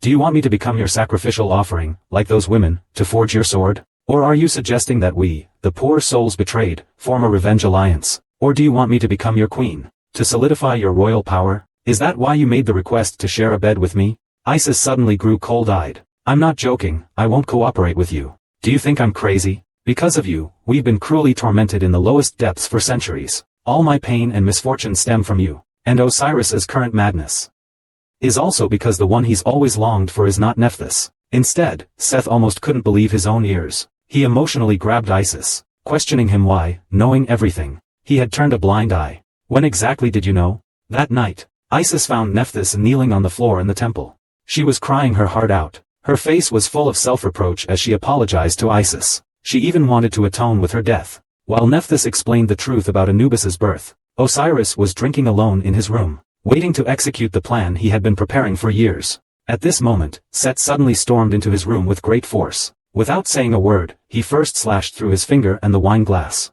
Then, he slammed Osiris hard against the wall. "You bastard! Not only did you lie to me, you plotted against my wife. So you deliberately sent me to the battlefield, just to seize Nefertari? I fought for Egypt for millennia, shedding blood. Never did I expect to end up betrayed by my own kin." He's been very agitated since learning the truth. He completely refuses to listen to others. To calm him down, Osiris forcibly pinned Set to the chair. "As the god of war, you should remain calmer than anyone else. I have emphasized this repeatedly." Sekhmet's words were the spark that ignited all the disasters. "How could you not listen to your brother? Instead, you listened to his nonsense?" For a moment, Set almost fell for Osiris's trickery. But Nephthys has already admitted that Anubis was behind this bastard scheme. How can he stay calm after this? At this point, Osiris began to explain, while pouring wine into Set's glass. "Although I don't know why Nephthys would agree with Sekhmet's words. He and Anubis are your wife and son. This is an unchangeable fact." At this moment, in Set's eyes, Osiris's words were nothing but lies he used to escape responsibility. To believe such words, it's better to say that Nephthys is simply raving mad. "I thought you had already reached a consensus." Seth felt he had just heard the coldest joke of his life. He slammed his fist on the table in anger. "You mean, I willingly sent Nephthys to your bed?" Osiris calmly raised his goblet. He continued to explain. "One day, Nephthys found him and asked for his help, because they, the couple, had always been childless, since Nephthys was not infertile. Then the problem must lie with Set. It seems you truly knew nothing. Nephthys is at fault for not being honest with you, but if you therefore wrongly accuse him, it's rather pitiful. After all, he did all this for you." This is when Seth learned why they couldn't have children. It turned out the problem was with him all along. But after careful consideration, he still felt something was wrong. "So that confirms Anubis is this bastard's child? Isn't the result of his betrayal the same?" Osiris told him to calm down. He continued to explain. Anubis was simply the result of his dealings with Nephthys. They had no physical relationship. They simply used the omnipotence of the goddess of life to place the seed in her womb. Besides, Nephthys said she would raise Anubis as your child. So, of course, he is your son. After learning the truth, Set collapsed weakly into the chair. At this moment, he finally understood Nephthys. He just hopes that such matters can be discussed openly between husband and wife. While comforting Set, Osiris refills his wine glass once again. "He probably wants to protect your dignity as a man. Nephthys just wants to give you a perfect, flawless son of Set. Seeing how much you love and care for Anubis, he must be filled with guilt." It's even harder for him to speak up. At this moment, Set finally let go of his blame. He drained the cup in one gulp. Osiris continued to reason with his brother. He didn't stop his work with his hands, his acupuncture movements. He urged Set to recall the happiness and joy of first holding Anubis in his arms. "Anubis's acknowledged father will always be you. As long as that doesn't change, it's enough." Set, hearing this, again brought the wine to his lips. He didn't want to hear Nephthys reveal that Anubis wasn't his son. He feared that in their lives, his own presence would gradually fade away. When Set poured out his heart, Osiris secretly clenched the goblet in his hand. "But aren't you even a little curious? Didn't I just say that Anubis is the result of a transaction? Which means I also got from Nephthys what he paid for." Seth still didn't understand what the other party said. "Suddenly I felt dizzy." When you react, he has collapsed on the ground. He finally realized, belatedly, that something was wrong with the wine. Suspicious vines began to crawl out of Osiris's wine goblet. Faced with this bizarre sight, he wore an expression of utter enjoyment. All along, he had been so eager to show this beautiful sight to his dear younger brother. Seth had absolutely no idea what this guy was saying. He just kept twisting his body, trying to get free of these annoying vines. But the more he struggled, the tighter these damn things wrapped around him. They grew into thorns. A little bit of invasion of Seth's skin made him increasingly weak. He once suspected that Osiris wanted to kill him. But as the god of life, he wouldn't need to go to such lengths to kill someone. He could simply reclaim his soul. "I love you so much. How could I bear to kill you? Although I can tolerate your marriage to Nephthys, I absolutely cannot tolerate your lineage, your offspring, falling into Nephthys' hands. Your seed is not extinguished. It's a pity to waste it. So I took your seed, and cultivated a flower as stunning as your red hair." At this sudden turn of events, Sate could not understand what the other person was saying. What does it mean that this flower was grown from his seed? In that moment of realization, anger flooded his mind. "So you stole my seeds, and had the audacity to deceive my wife? You despicable, vile cur. You made this mess, and then claim I have a problem?" Seth couldn't believe the person before him was really him, a familiar growth. Until this moment, He was still doubting whether he had committed some terrible mistake that would lead to such exposure. Osiris gently stroked his brother's face. Set had said he feared his wife and children would forget him, and this ever-present fear was his constant companion. Osiris wondered how he appeared in Set's eyes. Was he a valiant king, a protector of his nation, or brothers bound by blood? Is any other kind of relationship necessary? This was Set's instinctive reply. He hastily pushed the other away. A vague unease stirred within him. They each already had Isis and Nephthys. Why is there a need for a relationship beyond this? Osiris gave a slight smile. He had anticipated this outcome long ago. That's why he took Set's idea. I heard Nephthys say you think a child is the fruit of love, but I believe a child is the shackles that bind a couple together. So this is the perfect opportunity to fulfill our wishes. Having said that, Osiris manipulated the vines to tightly bind Set. As the god of life, he can control the life and death of all things, yet he cannot create an insignificant soul. For millennia, he made countless attempts, but ultimately, relying only on his own strength. He could never create a complete divine mind, no matter how powerful his omnipotence. Creation remained the goddess's domain. That's why he made a deal with Nephthys. He got what he had dreamed of for thousands of years. It was the creation that the sun god had not granted to men. The all-powerful star god, a gift that the sun god had only given to women. Osiris made a crazy deal. He got from Nephthys what he had longed for throughout the millennia. And now, he is about to use this precious thing on Set. He turns the seed into fine wine, then transforms it into the form of sand, all in order to more smoothly place it into Set's stomach. For Osiris, sand is the existence of mortals. The slightest slack and it will slip through his fingers. Therefore, he must first transform Set's physical body. New life will take root and sprout between every grain of sand. He cannot become the beach at this time. Moreover, his physical body will be completely controlled by Osiris. To break free from Osiris's control, Seth summoned sandstorms from the ground to attack. However, this caused him no harm whatsoever. After all, he is the god of life, possessing immortality. Why resist then? Don't you want a child of your own? Are you dissatisfied with Anubis? This is difficult. Osiris casually mentioned Anubis's name. But Set was stunned.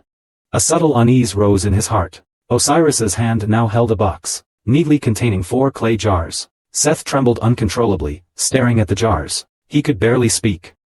He so desperately hoped he was wrong. Unfortunately, his fears were confirmed. The 4 jars contained Anubis's name, heart, shadow, and personality. His name, heart, shadow, and personality. These are the 4 substances that constitute a soul. Even after obtaining Nephthys' omnipotence, creating a soul through unnatural means is a taboo that disrupts order. For hundreds of years, Osiris tried various methods, all ending in failure. But he couldn't risk anything happening to Set. Ultimately, only inherent things could serve as a substitute. Being Set's beloved son, and connected to Osiris's bloodline, Anubis's soul naturally became the perfect choice.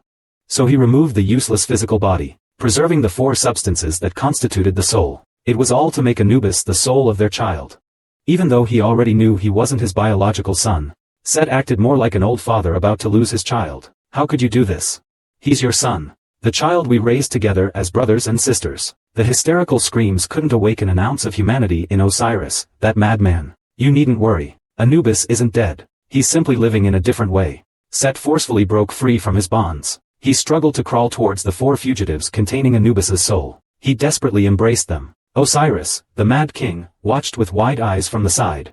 As if witnessing a world-famous painting filled with great paternal love, he put his arm around Set's shoulder, and whispered in his ear, "Think carefully. What should you do now? What can I do? What do you want?" Tears streamed down Seth's face. He said he needed nothing. Anubis was no longer his child. Just let him go. You want me to do whatever you want. To satisfy Osiris's insane desires, Set completely abandoned himself, abandoning all the dignity of a supreme god. Isis, standing outside the door, covered her mouth. She witnessed this absurd scene in disbelief. Just a short while ago, Isis finally learned why Nephthys longed for death.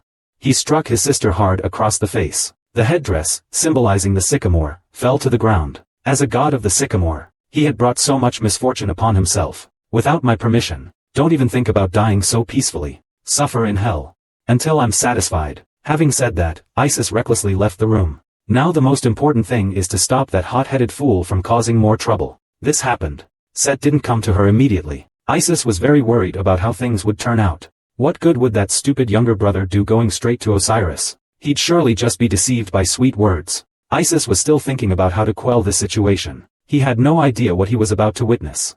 From stealing the seeds to ultimately tricking Set into surrendering all his dignity, Isis, having witnessed everything, collapsed to the ground. He covered his mouth, unable to believe his eyes. Was this still the person he had always loved? Millennia of bonds felt like a dream. He suddenly raised his head, as if he remembered something. He hurried toward somewhere.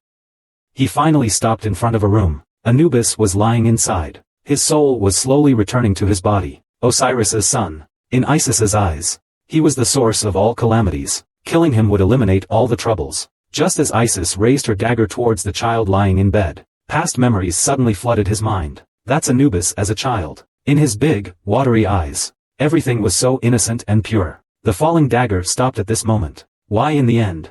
Do the innocent ones have to suffer such excruciating pain? The moment he put down the knife, a heartbeat returned to Anubis's body. It means Set succeeded. But Osiris didn't completely let Anubis go. He only left him a breath of life. It seems he intends to continue using the child. Isis gently placed her hand on Anubis's trembling body. She healed the poor child with her magic. The vengeful woman plotted in a candlelit room, using blood as her measure. But her revenge was aimed at her once beloved family. The first to be cursed was her husband and brother. The god of life, who rules over all creation, finally revealed his utterly perverse side. My desert, my sate, you are my fertile soil. I am your lush tree. Become the fertile soil that belongs only to me.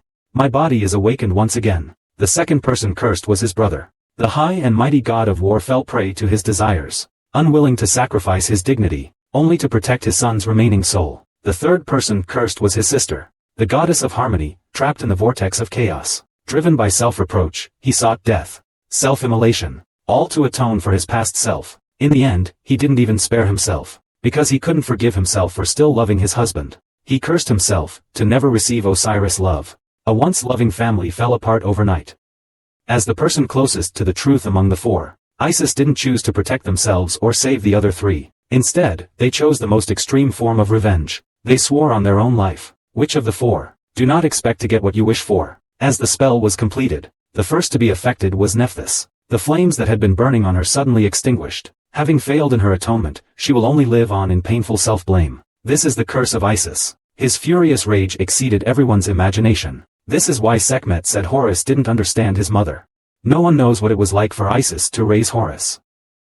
Except for the person who experienced it firsthand. No one can truly empathize. Even the god of calamities, who is most empathetic to negative emotions, can only guess. Isis has already staked everything on revenge. If Horus fails to win the throne in this struggle for power, she will destroy all of Egypt.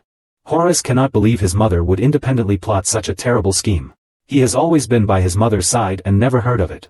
This is because Horus had only recently awakened as a demigod. While I went to the temple of the sky god to seek his blessing, Isis used this opportunity to cross the sea. Though I don't know with whom she made a deal. Hundreds of warships are now sailing towards Egypt in a mighty fleet. If all goes well, the fleet will arrive by the third match. This reminded Horus of his mother's words. This is not a competition to defend honor. This is a war to be won by any means necessary. Did mother really raise her own army to destroy Egypt? Sekhmet confirmed his thoughts. Although the other gods are but toddlers compared to the Egyptian gods, Isis may have found a god or a way to rival Set. But Horus still had doubts. Even if mother really encountered his failure and sought other help, but could anyone really defeat the god of war in the desert? Isis, of course, knew her brother's fighting prowess. Didn't you suspect anything? Since the opponent is the god of the desert, then clearly the power of the earth's ruler surpasses that of the sky god. After all, a desert needs to be rooted in the earth. Then why did Isis still send you to Mik? Instead of accepting Geb's protection? Sekhmet then said something unbelievable. The foreign army won't disembark, because the Egyptian mainland will be submerged and completely disappear. At that time, only some mountain peaks will emerge from the water, forming small islands. There will be no desert. Set will be unable to withstand the thousands of warships. Isis, as the chief goddess of the Nile, has governed the Nile together with other river gods for countless years. Causing the river to flood is one of her most important duties. In these years, the river gods have isolated Isis out of fear of Set. That is why the land of Egypt has become so barren. The Nile is Egypt's lifeblood, and it is his instinct. This is the precious thing Isis has wagered for this competition. He plans to unleash the Nile, to avenge those who abandoned their Egyptian gods, to protect Horus from harm in this cataclysm. He was placed under the protection of the sky god, granting him the ability to protect himself. But Horus remembered his days of hardship, and his mother's compassion for those suffering. He couldn't believe his mother would sacrifice humanity for revenge. Horus' unwavering belief in his mother elicited a burst of laughter from the woman. Truly Osiris' son. Every word and action is just like when he was a child. He comforted Horus. Little C, there's no need to be surprised. All along, floods have been their usual method of replacing humanity. It's just that this time, the target isn't only humanity, but also includes the dominant gods, themselves. With the power of the One West 4, he could have overthrown all of Egypt long ago. His restraint up until now has its reasons. Sekhmet also acknowledged what Horus just said. Isis indeed still has compassion for humanity. That's why he planned this absurd and ridiculous contest. As long as Horus wins the throne, it will reduce the sacrifices here. This is also Isis's last mercy to the Egyptian gods, blinded by revenge and curses. This is also a final act of mercy towards the Egyptian gods. You understand now, don't you? Why I had to tell you Set's weakness. Meanwhile, in the dark corridor, Anubis, weak and weary after waking, stumbled toward somewhere. Isis was the closest to the truth, but he cursed all his siblings, even himself. Set could never understand his actions. I harbor a deep-seated hatred for Osiris, yet I must spare his offspring. Could it be that you've gone to such lengths, simply to take revenge on me? Or is it that you still deeply love Osiris, and therefore you've turned your anger towards me? Isis sneered coldly in response, just as his curse foretold. The four of them would never get what they wished for. The more they desired, the more they would lose. Even if the curse prevented him from personally sitting on the throne, he will also allow his offspring to reclaim all that he has lost. In Isis' eyes, only Set is not worthy of his compassion and mercy. Whether it was from Sekhmet that he learned everything, or when he was trapped in the underground labyrinth, or even until now, Seth never told him anything. He just saw him as a tool for his revenge. If he hadn't met Nephthys that night and learned the truth, he might have remained in the dark. He would have just been a pawn in his brother's revenge plot. He might even have been willing to sacrifice everything to avoid losing his dear brother, and turn a blind eye to his actions. For Isis, Set is both his closest friend, and most trusted companion. If you had come to me for help right away, we could have united against the enemy. Let's figure out a way to overcome this together. But what has the trust and friendship accumulated over the long years finally brought me? I, who stand above all the gods, have been struggling to survive at the very bottom for hundreds of years. Do you know how I feel, living to this day? What right do you have to ask me to understand your feelings? Have you ever understood me? Regarding Isis's complaints, Set was momentarily speechless. Although at the time he was somewhat delirious, blinded by hatred, he hadn't explained everything to Isis. That's an undeniable fact for him. Now that your curiosity has been satisfied, it's time for you to unravel my confusion. Saying this, Isis raised her hand and cast a spell at Set. Tell me, how did you kill Osiris, who possessed an immortal body? It turns out that night, Osiris was too excited and he failed to notice Sekhmet's approach. She put Osiris into a deep sleep, then she opened all the escape pods, allowing Anubis' soul to return to the body. At her instigation, Set took this opportunity to seek revenge on this bastard. When Osiris awoke from his sweet dream, he had already been dismembered by Set. A single touch, without Anubis' soul as a threat. Set could wield his hooked sword without restraint, but no matter how many times he was cut up, Osiris' disgusting body regenerates quickly. After all, he's immortal, a being even the supreme sun god finds hard to contend with. Even facing Egypt's strongest warrior god, the cunning man doesn't even need to lift a finger. He can defeat his opponent with just a few words. Your authority and power are based on the desert I created. That was my gift to you. In the distant and vague past, you were nothing more than an insignificant sand grain god in Egypt. If I hadn't covered Egypt with sand and created the desert, no one would have known of your existence. Without me, you can't even defeat the plant god, much less hope to kill me. His words successfully triggered Set's self-doubt. To prove himself, he viciously slammed Osiris against the wall. He tried to roar in denial. He kept insisting that he single-handedly created the desert to protect Egypt. But Osiris knew Set too well. All of this was under his control. Do you really think you can defy me? And take my life? If you can create even a little bit of desert without my permission, I will admit you are the god of the desert. In response to Osiris' nonsense, an angry Set summoned his sickle-shaped sword, but unexpectedly, the target of Set's attack was actually himself. Seeing the arrow stuck in his body, Osiris was immediately thrown into panic by this unexpected sight. It turned out that Set's body, after drinking those wines, had long been transformed into flesh and blood. Now, he would bleed to death like a human being, unable to turn into sand. Seeing this, Osiris, in a panic, she pulled the sword out of his body. Then, she used the power of the god of life to heal him. But Cassette seemed determined to die to break free from Osiris's grip. He summoned countless weapons of slaughter aimed at himself. These weapons had helped him kill countless people. Never did he expect that one day they would be used on him. Let's make a bet. Will you heal me faster, or will I die faster? Before Osiris could even try to dissuade him, those weapons pierced Set's body from all sides with brutal force. Seeing this, Osiris truly panicked. He immediately smashed all the weapons with tree roots.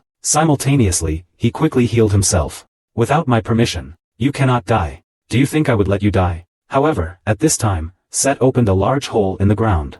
That's the entrance to Tuva. Countless wronged souls are beckoning him inside. They are all humans who died tragically because of him. Seth has lived with this horrific reality every single moment of his life until today. Now it's time for him to pay the price.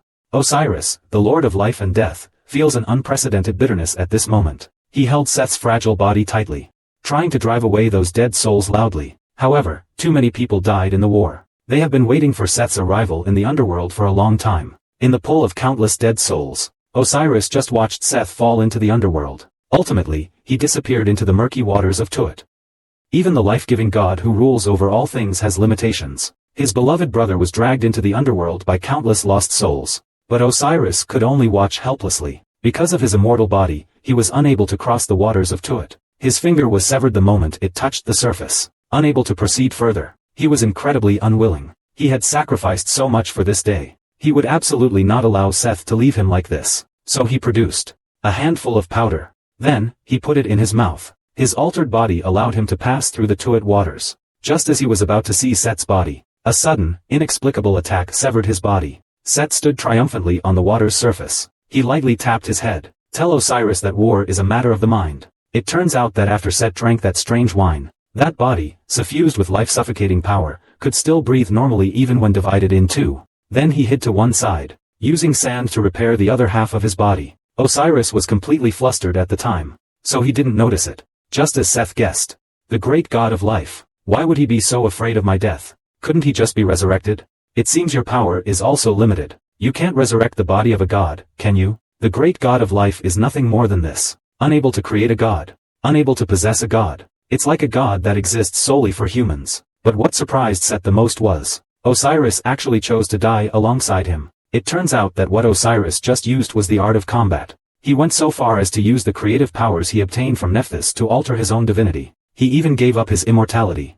All just to cross the waters of Tivat, and reunite with Set in the underworld. Seth was fortunate he didn't directly enter the underworld, but instead hid and observed. The result is that Osiris died because of the omnipotence he received from Nephthys. In other words, he was killed by the god of the sycamore. That actually sounds pretty interesting. Then, Set's tone suddenly shifted. He wasn't joking. In fact, he never expected Osiris to die alongside him. Although he deeply loved Nephthys, he would never do something so inhuman. Your actions are by no means the way of a lover. Why have you turned out like this? The brother I knew was never someone so shallow and ignorant. Osiris, who had remained silent all this time, gave a faint smile. In these long years, he devoted all his effort to grasping that veil scattered by the wind. She put so much effort into it, only to barely obtain the throne of Egypt and her brother's name. Resentful, she continued to live in this perfect illusion. Set didn't understand what she meant by illusion. The so-called love was nothing but a delusion fabricated by the goddess of love and beauty. It seems sweet and charming, but in reality, it's all to satisfy personal desires. It's merely the longing to gain something else from the other person. Just like how Set got a sense of responsibility as a husband from Nephthys, the sense of achievement and superiority that came from having a smart and beautiful wife, and the sense of existence defined by the title of husband. Doesn't this sense of security reassure you? These feelings are your motivation and reason for falling in love with Nephthys. You tirelessly seek confirmation of the satisfaction Nephthys' love brings you. That's why you desperately need a child to bind Nephthys. You, enraged by the betrayal of discovering Anubis isn't your son, are merely afraid I'll replace you. It only stole your happiness. This is what they call love. We're all the same. Nephthys is no exception. Isis finally learned how Set killed Osiris. That guy was as silver-tongued as ever, even before he died. He wanted to see if Osiris dared to be so unreasonable in front of him.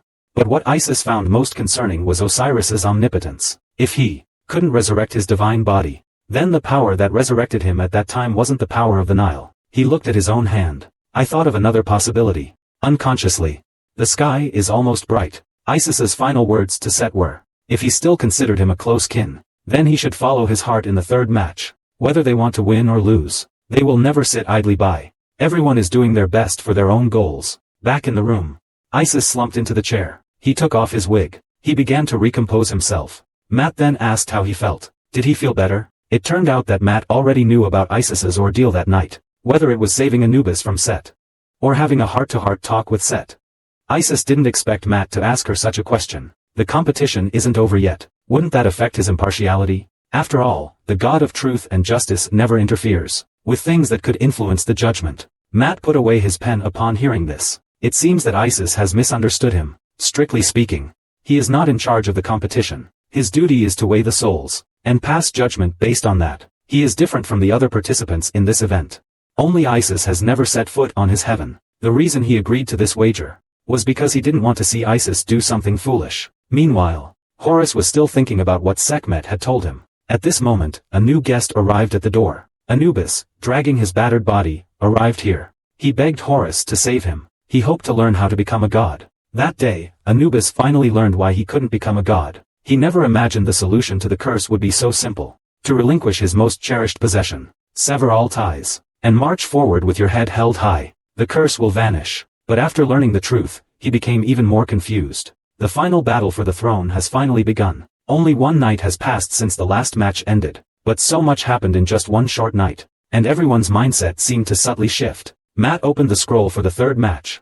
After seeing the contents, he subconsciously glanced at someone in the audience sitting with their legs crossed. The sun god waited for the match to begin with a joyful expression. The third event is hunting.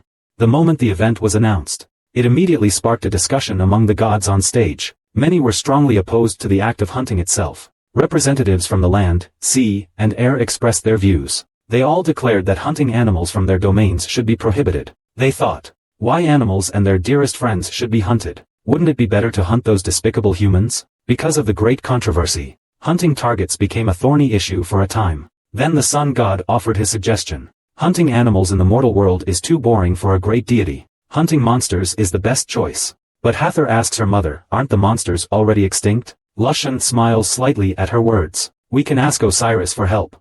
As long as we get the Lord of the Underworld to issue a command in Tevat, then he can summon all kinds of strange beasts. It was Set, who had been silent until now, who suddenly smashed the floor, interrupting the gods' discussion. Respectable gods hunting crickets, animals, and monsters. It's truly laughable. He suddenly raised his spear, pointing it at the gods on the platform. Aren't there prey everywhere here? Why do you all automatically exclude yourselves from being the prey? Since it's a hunt by the gods, the prey should naturally be the gods, right? His words instantly caused an uproar at the scene. Even the sun god didn't foresee this. But Set, what you're describing isn't hunting anymore. You intend to wage war, to make enemies of all of us? Set naturally affirmed. After all, this was his plan from the very beginning. But at that moment, a large pair of wings blocked his way. Crus believed that this approach was not in line with his uncle's original intention for accepting the match. This was simply a contest to legitimize the throne, not a war to stir up conflict. Matt did not oppose Set's proposal. But if you truly intend to include all the Egyptian gods as prey, then Nephthys and Anubis must also be included.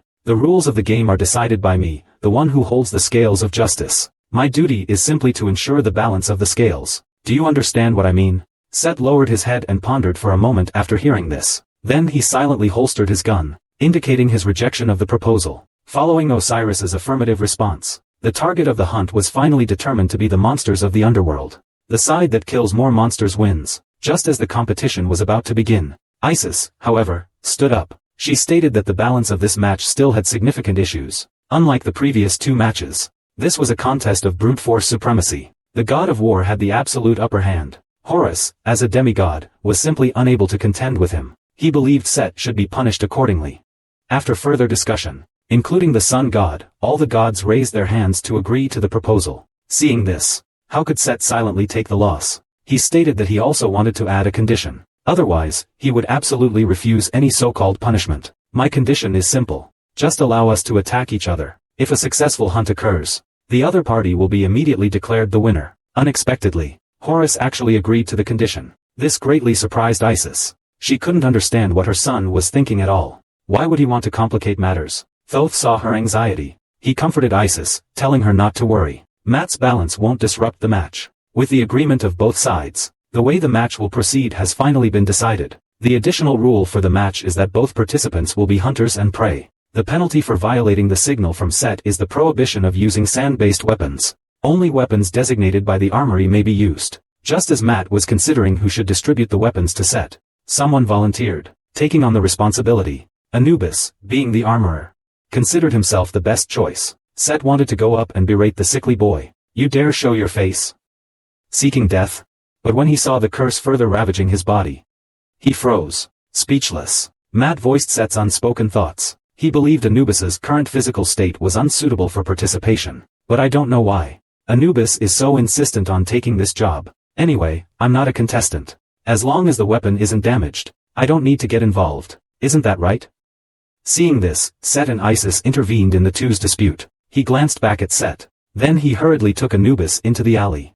Isis didn't understand why he was forcing himself to participate. It turned out that last night, when Set sent Anubis back to his room, he was already awake. He knew this wasn't a wound that could heal with a little rest. As a dying man, he didn't want to wait for death. Whether or not he could become a god, he only hoped to personally sever all of this. Isis didn't expect this child to be so determined. After seeing the message that Thoth brought from inside, Matt sighed helplessly. He officially announced the final arrangements for the competition. Anubis would be in charge of distributing the weapons to Seth. A struggle for power between the unworthy. From underwater to the bedroom. After hundreds of rounds of fierce battle between the two, we finally arrived at the desert god's home turf. But after the third match began, Set wasn't like he was the previous 2 days. He didn't rush to play with his little nephew. Instead, he was quietly fighting monsters with the weapon Anubis specially provided for him. He was honestly fighting monsters on the sidelines. Every time he kills a monster, he carefully wipes the blood from his sword. Because it's no ordinary sword. This sword is not only unsharpened, but it's also been cursed with a strange enchantment. The more blood it absorbs, the sword will only become heavier. The one who cursed it was no other than Set himself. This was the first sword he gave Anubis. Back then, because of this weapon, he was scolded terribly by Isis. I wouldn't give such a young child a pen, let alone something so dangerous. But Anubis loves it so much, and I can't destroy it. Considering safety issues, I made the sword so heavy. I never expected this would become the weapon I used to punish myself today. While Set was still lost in his memories, Horus quietly appeared behind him.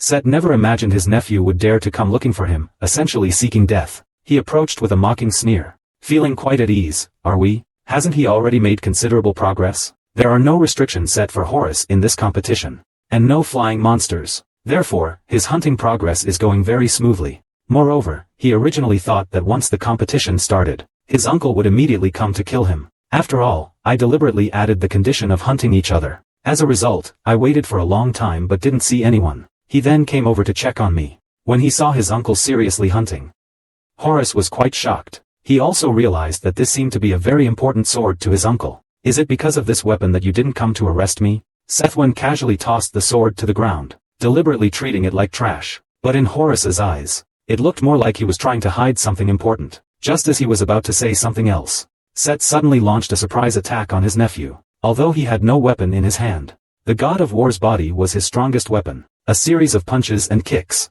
caused Horus to gradually become overwhelmed. Horus personally experienced his uncle's prowess, but he showed no intention of spreading his wings and fleeing. Because whether it was today, the previous 2 matches, or even last night, after he did such outrageous things, he always felt that his uncle had never used his full strength. He had repeatedly let slip chances to kill him. Seth didn't directly answer his question. After all, Horus was doing the same thing.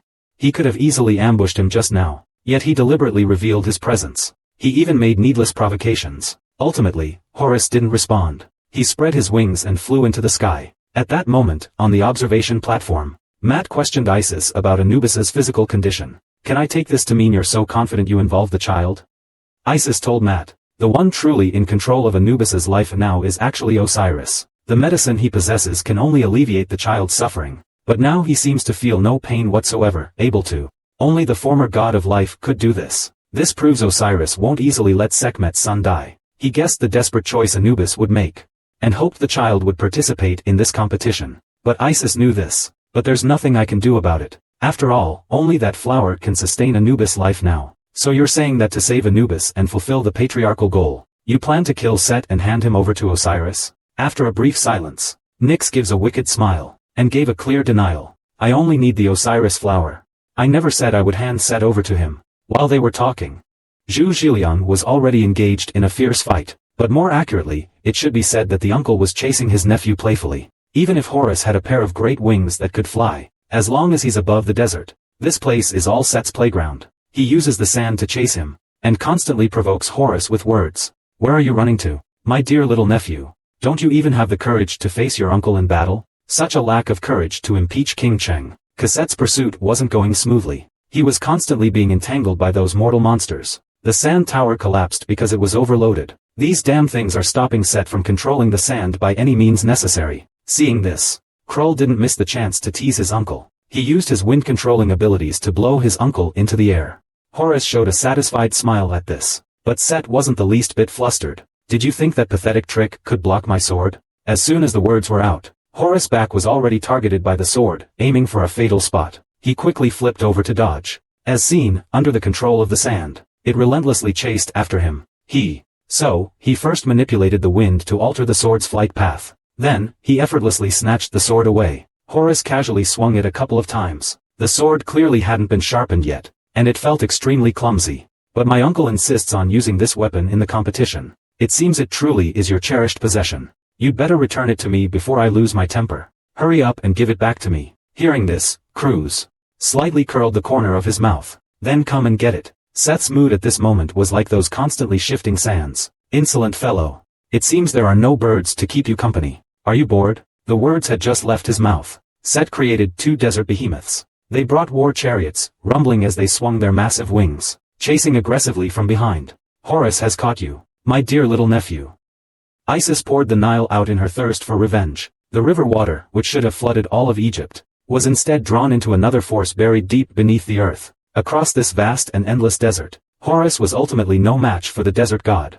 His wings, his only advantage, were snapped clean off. Although the wings were a gift from Nut, and not his limbs, this gruesome sight was still too much for Isis, his mother, to bear. He turned to Mott to complain about Set's foul play, but the rules only forbid using sand for attacks, not the god of the desert's omnipotent power to create objects. Set's actions did not cause the scales to tip. Isis' complaint was therefore ruthlessly dismissed. At this rate, Horace will inevitably be defeated. Before the situation becomes irreversible, Isis decided that she must take action. But at this time, Anubis, who should have been on standby in the armory, had left his post at some point. He had come to the prison where Nephthys was held. He hoped to get his mother's help in the third match. On the vast desert, Horace, without his wings, was like a lamb waiting to be slaughtered. As the son of Isis, he has reasons to win this match. But what he desires is not a comfortable victory. His guilt-ridden attitude completely enraged Set. A mere fledgling god dares to show him mercy? As the supreme god, he cannot tolerate this. Seth openly disregarded the laws of the 9 pillars. He recklessly unleashed a powerfully offensive sandstorm. The scene immediately became chaotic. But Matt, the host responsible for ensuring the fairness of the competition, had left his seat and disappeared. As for Seth's actions, Isis had anticipated this. To protect her only son, and to avenge those who were wronged by others, and to reclaim her lost glory. Isis, ultimately driven by selfish desires, mercilessly unleashed the Nile. The collapsing river instantly flooded. It swept across all of Egypt. After overexerting his power, blood immediately gushed from his mouth. His hands shattered and crumbled like plaster. Isis endured the pain and comforted herself. If Osiris's resurrection hadn't relied on the power of the Nile. So all of this stems from the miracle within him. As long as he relies on this power, he can truly change everything. However, at this moment, a chilling voice suddenly rang out before him. Who authorized you? You'll never get what you want.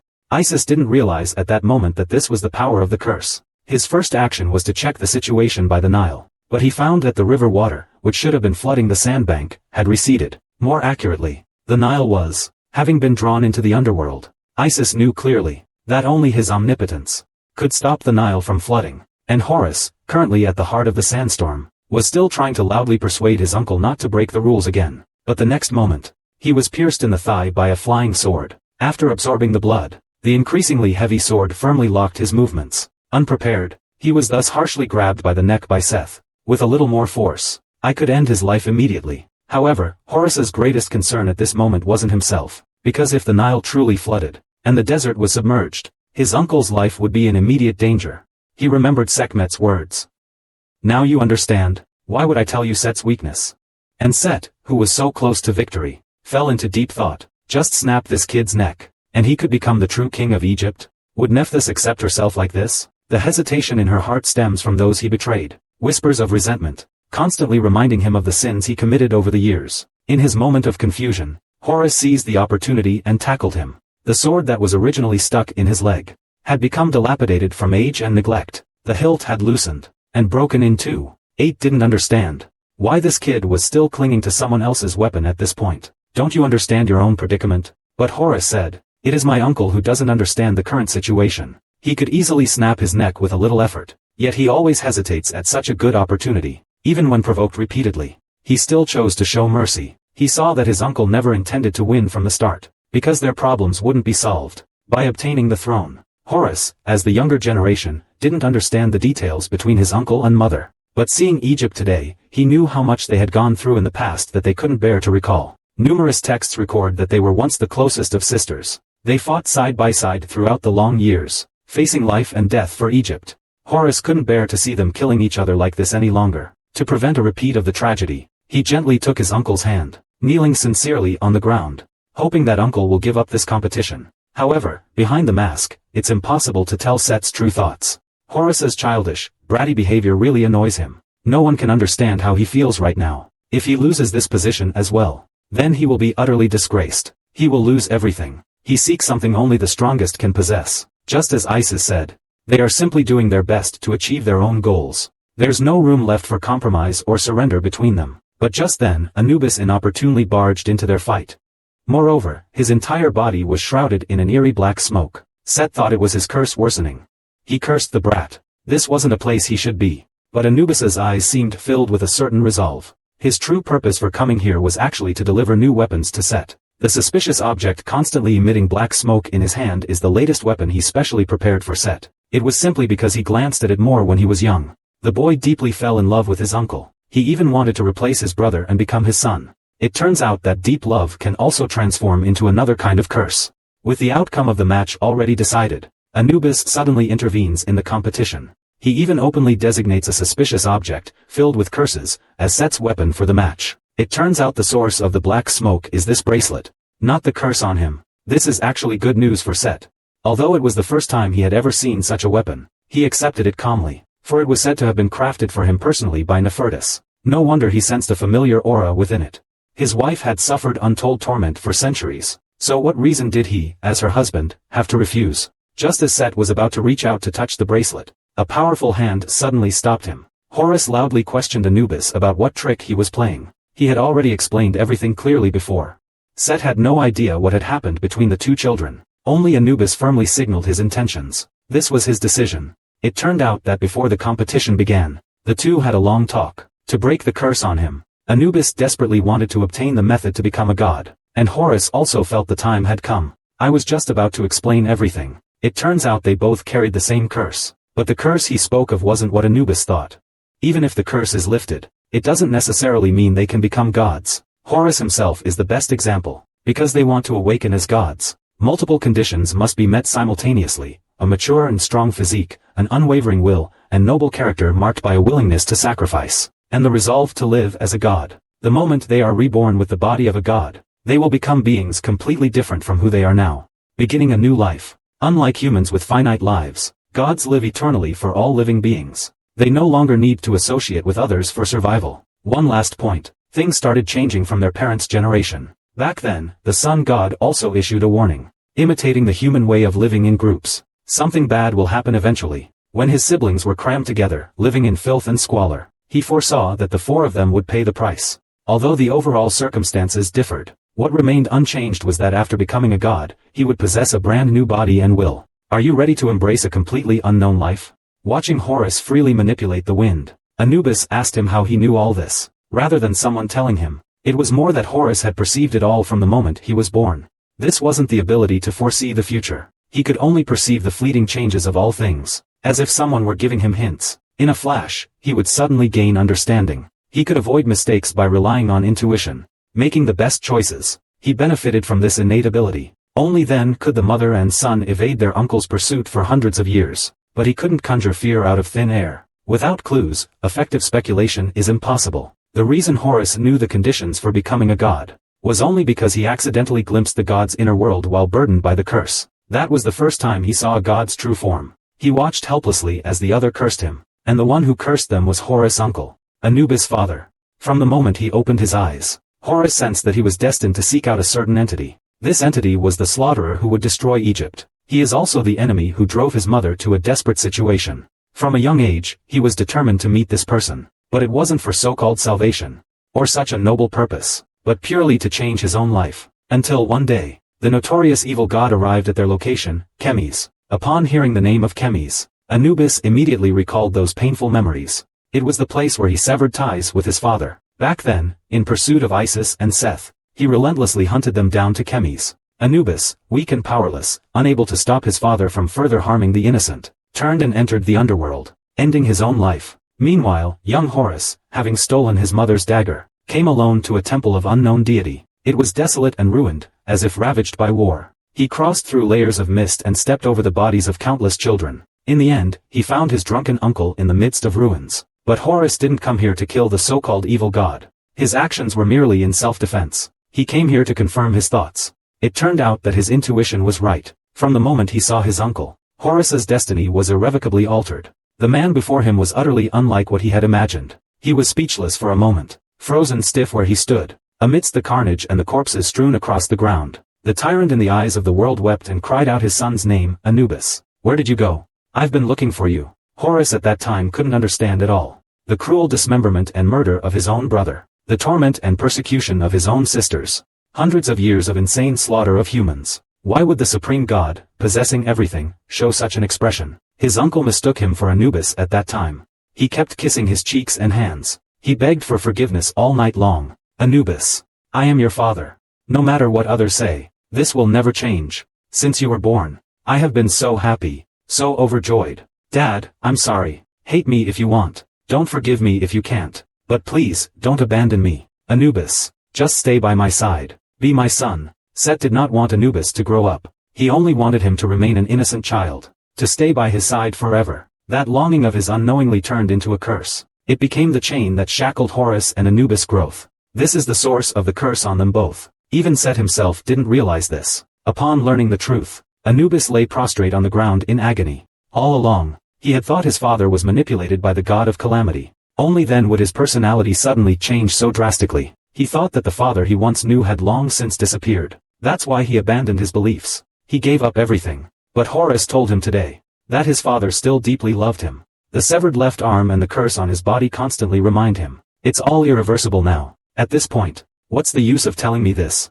So many children were brutally killed because of me. For hundreds of years, he has turned a blind eye to me. He only pushes me away. He even beats me. And what about what he did to my mother? Does shedding a few tears at the end justify everything? Anubis didn't understand why Horus told him all this. Because you are your uncle's biggest weakness. You know nothing of your place in his heart. While speaking, Horus suddenly and fiercely grabbed Anubis's neck. "I envy you. Something I was never allowed to do, is taken for granted by you. Since the moment I was born, I have never stopped fleeing. I live every day in fear of the supreme god I can never defeat. Whether it's this carefree sense of security, or the fulfillment of being deeply loved by the supreme god, these are the kinds of happiness I've never experienced. When my uncle held me in his arms, it was the first time in my life I felt comfort and ease." At that moment, Horus finally understood what exactly had been taken from him, and what his mother was trying to retrieve. Even though I knew perfectly well who had cursed me, I still accepted everything as a matter of course, because I want to take your place. Become uncle's beloved son. He has admired his uncle since he was a child. That was the first time that he faced the true form of a god when he was young. Just looking up will make you feel scared. Under the blood-stained hair crown, it's a vast, boundless crimson desert, magnificent and awe-inspiring. Cruz yearned to be loved by such a valiant and powerful deity. He wanted to be his uncle's beloved son. He would burn incense and pray every day, and ensure his wine cup was always full, just to keep my uncle intoxicated, and prevent him from waking up. During the time he was my uncle's son, he lived an incredibly fulfilling life, completely different from the days he suffered so much. No matter what he did, he is always gazed at with eyes full of love. He enjoys the unique love of the supreme god alone. If born into such an environment, could I also live this kind of life? Horus was so happy that he even had such unrealistic fantasies. But looking at the comfort of gradually losing control and sanity, he realized he was ultimately nothing more than a replacement for someone else. That love wasn't meant for him. The so-called curse wouldn't bring happiness to anyone. The more he yearned to be his uncle's son, the more his own existence stagnated. It even threatened to disappear. It's not just him. Even his uncle would do the same. This isn't what he truly seeks. In the end, Horus chose to return to his own place. Even if that love wasn't sweet or beautiful, it was still a love that belonged only to him. For immortal gods, loved ones are insignificant. It's merely something the sun god bestowed upon humanity for survival and propagation. Imitating their deities is simply foolish. But now, the times have changed. Gods are changing too. They gradually came to love each other like humans do. And they became as frail and vulnerable as humans. That's why they couldn't become gods. Because we are as fragile as they are. We lack the resolute spirit that gods should possess. Horus spoke. At the same time, he also bent down before Anubis. His expression gradually turned serious. I don't care whether you will forgive your uncle, but I absolutely cannot tolerate your uncle being put in danger because of your weakness. In Horus's eyes, Anubis wanted to awaken as a god because of the curse on his arm. Lift the 2 curses on him. It's actually quite simple. First, you must refuse and ignore everything about your uncle, just like you did to me just now. Forcefully reject your uncle's wish for you to stay by his side. Abandon what you currently desire most. Whether it's your beloved family, or happy and beautiful memories, or the future you long for. Abandon everything you possess. Then forget this match. And leave this place. Leave for a distant land. Cut off all ties. Lift your head and move forward. Only then will the curse that devours life release you. But now Anubis still appears here. This means he hasn't severed everything to break the curse. He gave up the chance to become a god. He preferred to bear the curse and stay by his father's side. Horus could hardly believe he would make such a decision. And Set didn't know what had happened between them. He was just very unhappy that Horus was interfering in their father-son matters. He punched the nosy little bird in the face. Now, the only 2 options in front of Set are to either accept the cursed object his son designated for him, and carry it through the competition, or listen to his nephew's advice, and stay away from this extremely dangerous object. The answer is obvious. The so-called cursed object. He had never feared it. But just as Set was about to touch the bracelet, something unexpected happened. A sudden whirlwind swept Anubis away. Blades of wind, flung from within, sliced past where Set stood. He damaged the ornament symbolizing his power on his chest. 8 hadn't expected that the brat was still hiding his strength. And what was most unacceptable to him was, Horus was currently pressing Anubis down with all his might. The sword in his hand continuously absorbed blood, becoming increasingly heavy. The tip of the sword is slowly sinking into the flesh. This weight doesn't even require Horus to exert any effort. When Anubis can no longer hold on, it will immediately pierce his vulnerable body. Horus doesn't want it to come to this. He just hopes his uncle will give up the competition. But such actions undoubtedly enraged Set completely. He hated nothing more than people threatening him with his son. With a roar of anger, the desert beneath their feet suddenly turned to quicksand. Anubis sank beneath the ground with them. Horus was then engulfed by a sandstorm. But in the midst of the storm, a huge bulge suddenly appeared. Then a 6-headed, 3-armed monster burst out with a deafening roar. Seth was still wondering where Osiris's guys were. He certainly didn't believe that the bastard's actions were meant to save him. But now, it didn't matter to Seth anymore. Whether it's the throne or this eagle chick. Anyway, he's already broken the rules by manipulating the sand. It might be better to just eliminate everyone here. He tightly gripped the bracelet in his hand. The curse that had been gathered within it seemed to shatter. It spread from every crack in his hand. Nephthys gave up the chance to break the curse and become a god. He came to the dungeon with his severed arm, seeking his mother's help. Until this moment, Nephthys finally learned that the curse had all along been affecting their child, a failed mother. All he could do now was take Anubis's cursed arm. He used his own power of Himu to transform the curses into a special bracelet. This was the weapon the mother and son created specifically for Set. When he clasped the bracelet tightly, in an instant, all the curses spread rapidly, surrounding him. Along with it, a strange mark appeared on the back of his hand. Set immediately realized that this was something similar to his sickle-shaped sword. Countless unfortunate lives had once become sacrifices for the forging of his sword. Those souls, cursed and unable to be reborn, had transformed into his slaughter. The long-buried resentment was finally released at this moment. They surrounded Set, recounting their pain. He was furiously condemned for his past actions, but Set didn't consider himself a target for their revenge. He desperately tried to tear apart his marked life, attempting to drive away the curses surrounding him. But in the darkness, a hand suddenly appeared. His action was stopped by the familiar sound of someone speaking. Seth immediately recognized the voice. It was his wife, who should have been in prison. Tears of regret kept falling from Nephthys' eyes. He appeared here just to inform Seth. The curses born from their actions ultimately backfired.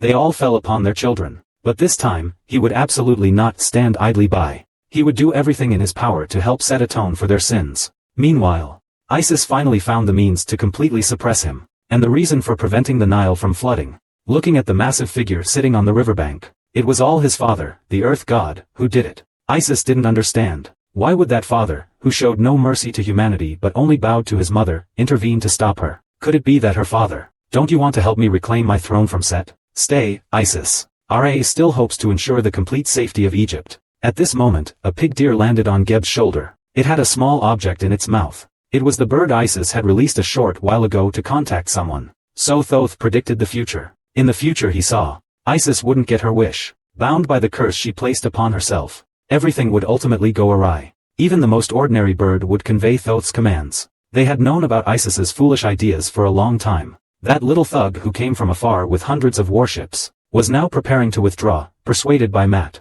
At the man's command, all the foreign fleets began their journey back home, except for the leader. He turned around and walked towards the competition site at a leisurely pace. Seeing this, Matt immediately blocked the stranger, no matter how smooth-talking the man was. Matt repeatedly rejected the man's request to enter. He had already made it clear that outsiders were not allowed to watch. The man had no choice but to raise his hand and swear. He would absolutely never interfere in the affairs of Egypt. He only wanted to go in and check on Isis's condition. Under his smooth talk, Matt finally accepted the mission. As long as he signed the scroll, he would be allowed into Egypt. Isis finally understands why she hasn't seen Matt. But he's not interested in dealing with this nonsense right now. Father, your grandson is in critical condition. Please come back immediately. The moment Matt left, that boy Seth started cheating. A sandstorm erupted, disrupting the match. It also cruelly broke Horus's wing. This scene made Thoth, the god of birds, feel his scalp tingle just hearing about it. But the rules don't say anything about not being allowed to break wings. And it's difficult to judge Set's actions based solely on this sandstorm. After all, whether it's a foul depends on whether the sandstorm directly harmed Horus. As soon as the words were spoken, a lightning bolt struck across Tot's backside. Sith had had enough of this deliberately clueless fool. His son was on the brink of life and death. He didn't want to dwell on these ridiculous rules anymore. He dropped the respectful attitude he had shown toward his father earlier. Instead, he directly calls out Gabe's name. The stupid bird sitting on your shoulder. Aren't you curious about his relationship with your mother? Tot was immediately stunned. Why bring up that again? He hurriedly waved his hand, trying to explain to Gabe. They kept repeating that they were just friends. But Isis, witnessing this, continued to fan the flames. They were friends on the surface, but actually, they were once intimate first lovers. This pig deer held hands every night. He used moon blossoms to spend the night with his mother.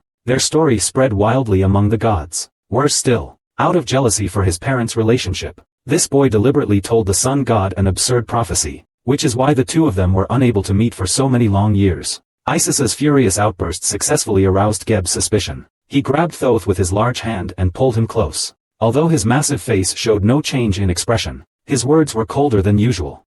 Tell me the truth. Thoth, having no choice. The crying man began to reveal the truth of that year. Because the sun god always mocked him and obstructed his meetings with Matt. His purpose in seeking Nut was actually to ask for advice on matters of the heart. The moonflower was merely a prop for his confession practice. Without prior practice, he would be too nervous to speak properly. As a subject for practice, he only has Nut as a friend. Do you know how difficult it was for me to explain this to Mark back then? I even ripped out my heart for him to examine. And now you've made me lose face in front of my best friend's husband. Are you happy now? But Isis still isn't planning to let Thoth off the hook. After all, this foolish bird was only concerned with its own love life. The prophecy he made to the sun god almost prevented the birth of his 4 siblings. Thoth explained with a wronged expression. Actually, he was innocent. Back then, the sun god asked him with the most sincere eyes to make a prophecy for Egypt. Zhang Meiyan's face was clouded with worry. She seemed deeply concerned about Egypt's future. Thoth never expected that the sun god would prevent the 4 of them from being born because of the prophecy. But then again, how could that prophecy be so extreme? They actually said Geb and Nut's children will overthrow Egypt. Thoth's offhand remark sparked a flicker of doubt. Wasn't the prophecy that 4 of them would rule Egypt? To atone for his sins. Nephthys appeared at the competition at the last moment. Being judged with the weight of one's heart has always been the rule for human kings. After their deaths, they should have been guided to reincarnation. But those souls that were torn apart and lost their hearts, they were essentially deprived of the chance to be judged. Ultimately, these kind and honest humans were forever lost. Conversely, those with grievous sins were allowed to remain. However, as the instigator of all this, Set showed no awareness of his mistakes. Isn't the reason for humanity's existence to believe and worship us? I am the god of the desert, and their king. I have fought bloody battles for them for millennia. If we can't use them as we please, then why did we create humans? Shouldn't everything be subject to the will of the supreme god? Divinities weren't born to dominate humanity. Our existence is the pillar that guarantees humanity's independent survival. We are not butchers raising livestock to satisfy selfish desires, to exploit and slaughter humanity at will. Such a being is unworthy of being called a god, let alone a king. Nephthys gently stroked Set's face, trying to remind him of how they ruled Egypt in their day. Back then, we never expected anything in return. This is why we became gods. But now, too much has decayed and deteriorated. The river of souls has dried up. No more children are born into this world. All along, when humanity faces problems, the gods only need a great cleansing to restore order. But this time, it's not just humans who might be purged. Gods may be included as well. These curses are enough to tear Set's soul apart. But Nephthys will never just stand by and watch. He gave all his Heka to Set. As all the Heka entered his body, a high-energy shockwave instantly rose up, blowing away the sandstorm that covered the sky. After giving his all, Nefertari collapsed powerlessly onto the ground. The markings on his arm are a token from him to Set, and they will also be the promise that guides him forward in the future. After everything calmed down, Horus was the first to get up, while Set lay quietly on the desert sand. By now, he had already lost consciousness. The patterns on my hands have returned to normal. Cruz felt an unprecedented sense of foreboding above. However, at that moment, Osiris's monsters suddenly attacked Set, who was completely unprepared. Cruz immediately used his wind blade to sever the monsters' heads, although he reacted immediately, but I still couldn't prevent Osiris's second attack. The severely wounded Horus fell in panic. He could only watch helplessly as his uncle was taken away by Osiris. Just as Set was about to be taken into the underworld, a bolt of lightning struck the scene, completely killing the monster. On the nearby dunes, Isis's staff still crackled with electricity. The arrival of the crowd officially marked the end of the competition.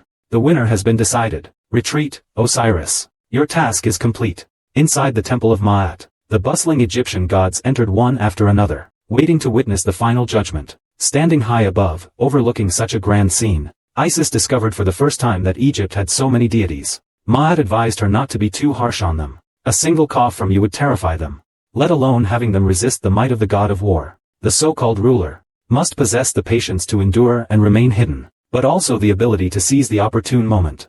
These are the qualities you, their soon-to-be leader, should embody. Isis let out a cold laugh. Your congratulations are so strange. Meanwhile, under Hathor's careful attention, the severely injured Horus was resting in his room. As for Set's situation, it had Thoth completely stumped for a while. He tried various methods, but none could completely restrain Set. But strangely, as long as Anubis is left to guard, he becomes well-behaved. Before everything ended, the father and son just stayed there silently. Anubis had thought countless times, perhaps killing his father would relieve him of the suffering and torment he endured. But the foolish man could never do it. He was always so weak. He would even let prey slip away. Is that why you want me to become a deity like mother? But those words you blurted out, the cold-blooded slaughter of humans, the cruel torment of my mother during those years, have long since plunged my heart into utter darkness. It's a desolate wasteland. I can't endure hardship and humiliation like my mother did. Just because I raised my sword back then, you vented your anger on those Chemis youths? Do you hate me to the point of wanting to kill me? His lowered head finally lifted at this moment. His panicked eyes spoke of his desire to deny it all. But he froze there. He never said it out loud. He didn't even dare look Anubis in the eye. Deep down, in a place Set wasn't aware of, was a terrifying thought he'd never dared admit. Anubis had thought about it relentlessly until his head ached terribly. What exactly was it that he sought? Where do I go from here? He once hated him so much that he wanted to kill his father, but he couldn't, because doing so, he would surely regret it for the rest of his life. He had also considered abandoning everything. He left alone. He searched for a new path alone. But he could always faintly hear those curses. They denounced his father's actions. They lamented the torment they had suffered. His missing arm was a constant reminder of it all. He couldn't even tell if this pain stemmed from the curse, or himself. It wasn't necessary to go this far. How could you be so cruel? Save me, father and mother said. Only you can break my curse. No matter what, I will wait for you. We will bear all the suffering together, until we are completely redeemed, until the day the curse is lifted. If such a day ever comes, can we, Dad, Mom, and I, start over? Unbeknownst to those speaking, Anubis's body shrinks continuously due to his clinging to the past. His heart regresses, tempted by his unwillingness to abandon everything. Meanwhile, Horus, who should have been resting in the room, had left at some point. Having transformed into a bird, he arrived at Set's prison. He witnessed the conversation between the father and son. He also saw Anubis's body regressing due to his unwillingness to grow. Horus then left.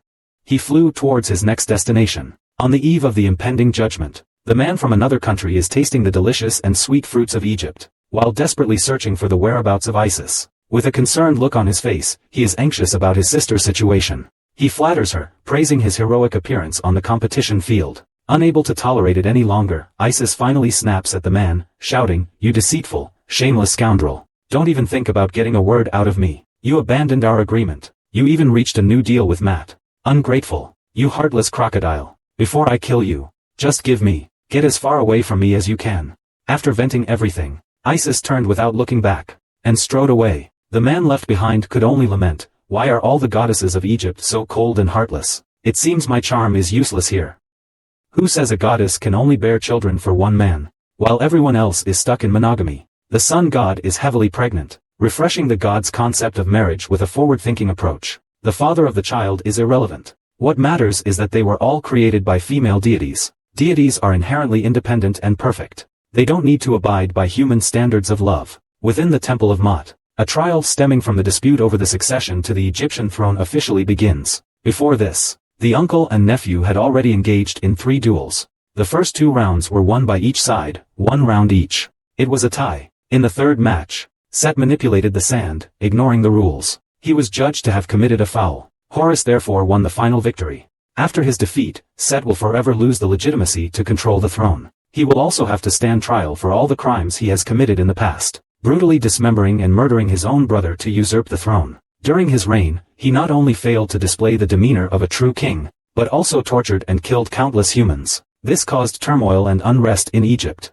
These crimes alone are enough to condemn Seth as a tyrant, but his atrocities go far beyond that. He imprisoned his wife in an underground dungeon, torturing and abusing her for centuries to maintain his control over the kingdom. He coerced Cleantha into marrying him, and used violence to hunt down and pursue the proliferation of such ugly phenomena as human trafficking, even to forge weapons. He shattered countless human souls, causing the river of souls to dry up, resulting in the birth of no more children. His numerous crimes provoked the strong indignation of the gods present. Many voiced their discontent, demanding Set's complete annihilation. Isis seized the opportunity to propose the death penalty for Set. His soul must be utterly destroyed, forever. Only with Set, the source of the curse, gone, will Anubis's curse have any chance of being lifted. This is the best option available now. It's also his greatest revenge against Osiris.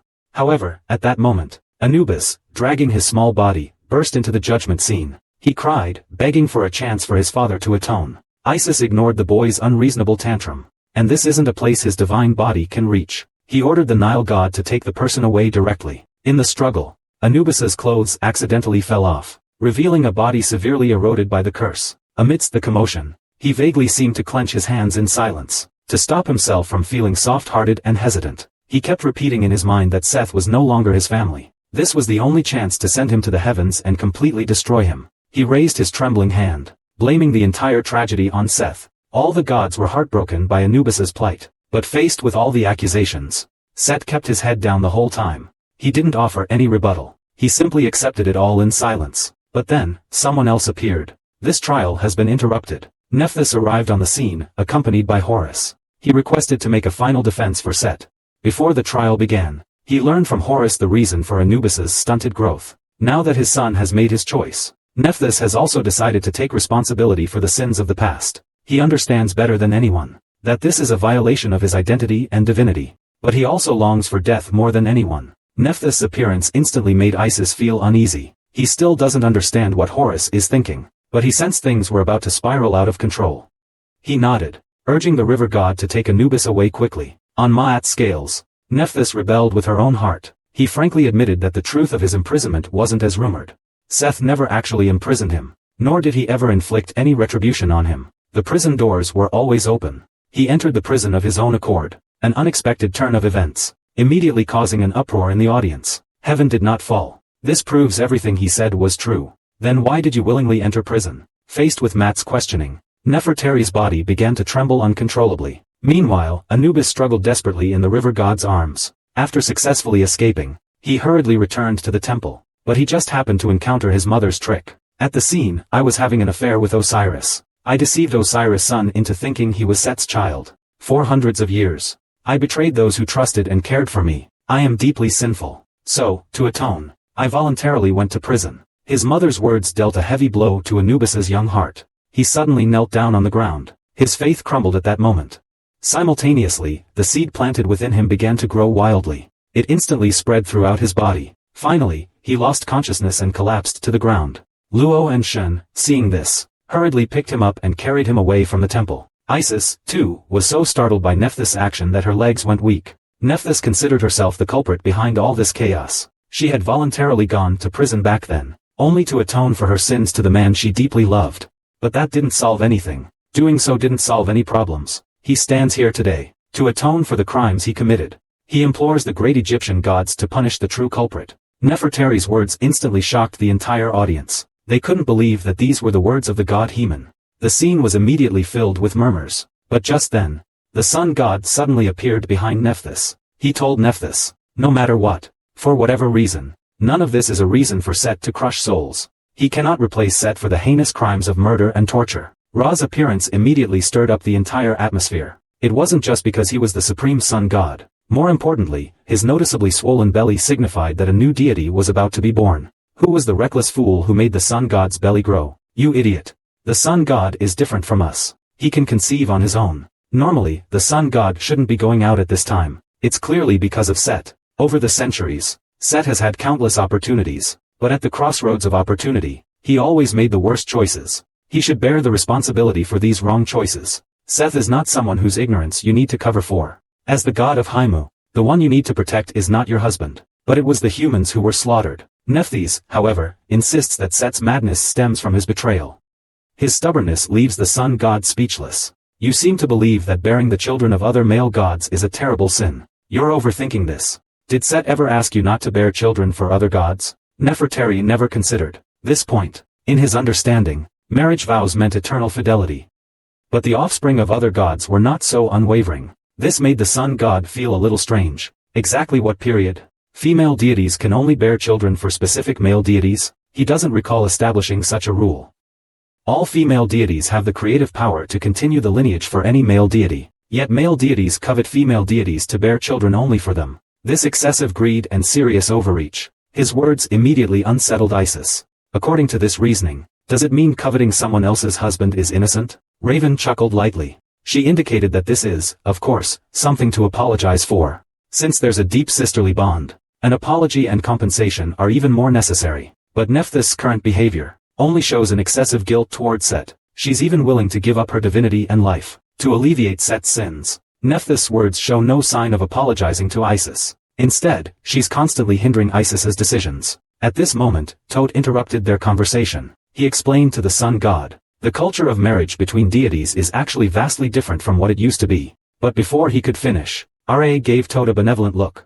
The kid, terrified, scrambled to hide behind Mac. He kept mumbling apologies. The sun god pressed his temples helplessly. I knew I shouldn't have created marriage, this utterly useless thing. It's because of this, that you dared to use my daughter as a shield. Again and again, pushing your luck. She was speechless. Yet it feels ridiculous. What is forever faithful to each other? It's fine if it's only humans with a lifespan of 30 or 40 years. But for gods with immortality, how can they achieve this? The vow itself is problematic. What good does this do the gods?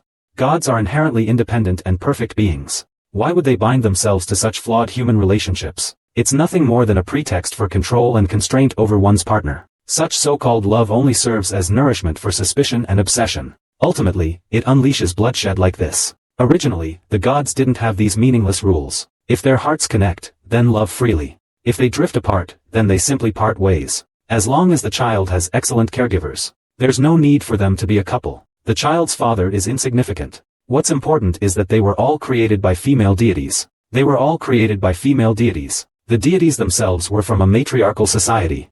Modern marriage is merely a human cultural construct. Why is there such a huge impact and sense of betrayal when it's not a biological child? If you truly loved each other, shouldn't we think that the child of someone we deeply love is also very cute? But Kanathas still disagrees with this claim that tries to absolve him of his guilt. He insists that it was his betrayal that hurt everyone. It was his deception of the family who trusted and loved him that brought about the disaster they now face. This is something he, as the god of the trees, can never allow. Stepping back. Let's say that meaningless vow was truly important. Then why are you the only one here taking the blame? Why are you the only one being punished? Why is no one saying anything about Osiris? The sun god's words successfully shifted the blame onto Osiris. Clearly, during the first trial, he clearly saw Osiris speak after wagering his own heart. Clearly, the two of them colluded to deceive everyone. Yet Osiris received such preferential treatment. Could he have become a god? As the king of the realm, you could have enjoyed endless wealth and glory in Tuvok. Yet you've fallen to this, your crown shattered. Tormenting yourself in constant fear? This time, the sun god's words didn't cause an uproar. Instead, utter silence filled the hall. To this, Matt remarked that Tuvok is where souls go after judgment. He doesn't have the authority to judge the underworld king. And Nephthys' testimony just now does not lessen Sekhmet's guilt, unless he can produce actual evidence of his involvement in the crime. Otherwise, this is all just a marital dispute. Put away your useless guilt. Nephthys. If a goddess giving birth to a child is considered a crime, then that's utterly ridiculous and laughable. Don't you understand? If you believe Set's descent into madness is because he isn't Anubis' son, that's just your fanciful, self-aggrandizing delusion. If you want to prove you are the direct cause of Set becoming an evil god, then place Set's heart in the heavenly court. To uncover the truth of that night, let Set himself reveal who the true culprit behind this disaster is. The final judgment of Aet has finally reached its conclusion. With the intervention of the sun god, the judgment now points toward the truth of that night. This was Horus's first time directly experiencing the terrifying power of the sun god. The suffocating pressure was like that of a being beyond reason. Rash action could cost him his life. He told himself he had to remain calm to save Seth. Since there's testimony claiming that the mastermind behind Seth's madness is someone else entirely, then we cannot ignore this. We must find out who that insidious and vicious person is. Only then can we uphold justice in Egypt. Source of all things. The sun god requests that Seth's heart be placed upon the scales. Let him reveal the truth of that night himself. Seth, hearing this, immediately went wild, shouting and kneeling on the ground. He absolutely could not let Nephthys know about that night. It would make him lose his dignity as a man in front of his wife. Seeing Seth suddenly lose control of his emotions, the gods became even more confused. Could it be that the true culprit is still being concealed? They all expressed their agreement to investigate the truth behind it. Unaware of this, Nephthys could only show a worried expression. It was at this moment that Isis finally realized. It turned out that Ra had known everything all along. His purpose was to use Set to expose Osiris's dirty deeds. To publicly disgrace Osiris. This would have been a good thing for Isis, originally. But seeing her brother kneeling and shouting like this, he felt so desolate. Kill me painfully. Just kill me. The sentencing won't change anyway. What's the point of this interrogation? If you're not going to kill me, then I'll wipe you all out. At this moment, Seth was completely consumed by madness. He would rather turn to dust and ashes immediately, than let the events of that night be made public. His demeanor was even more deranged than the sun god had anticipated. It seems that incident truly threw him into disarray. Meanwhile, Horus dashed in front of Nephthys. The situation had completely spiraled out of control. But Horus, regardless, desperately embraced Set. He urged him to calm down. And he tried to awaken his reason by invoking Anubis's agreement. But at this moment, Set couldn't tolerate even a grain of sand in his eyes. As Osiris's son, Horus is also the reason for his downfall. He vowed to kill every single bastard here today. Nefertari called out to Set from afar, urging him not to make another mistake. But it was already too late. After sensing Set's rage, the bracelet began to transform into a patterned design. Black smoke still wafted from it. Just as Set was taken aback, Horus suddenly seized the patterned wrist.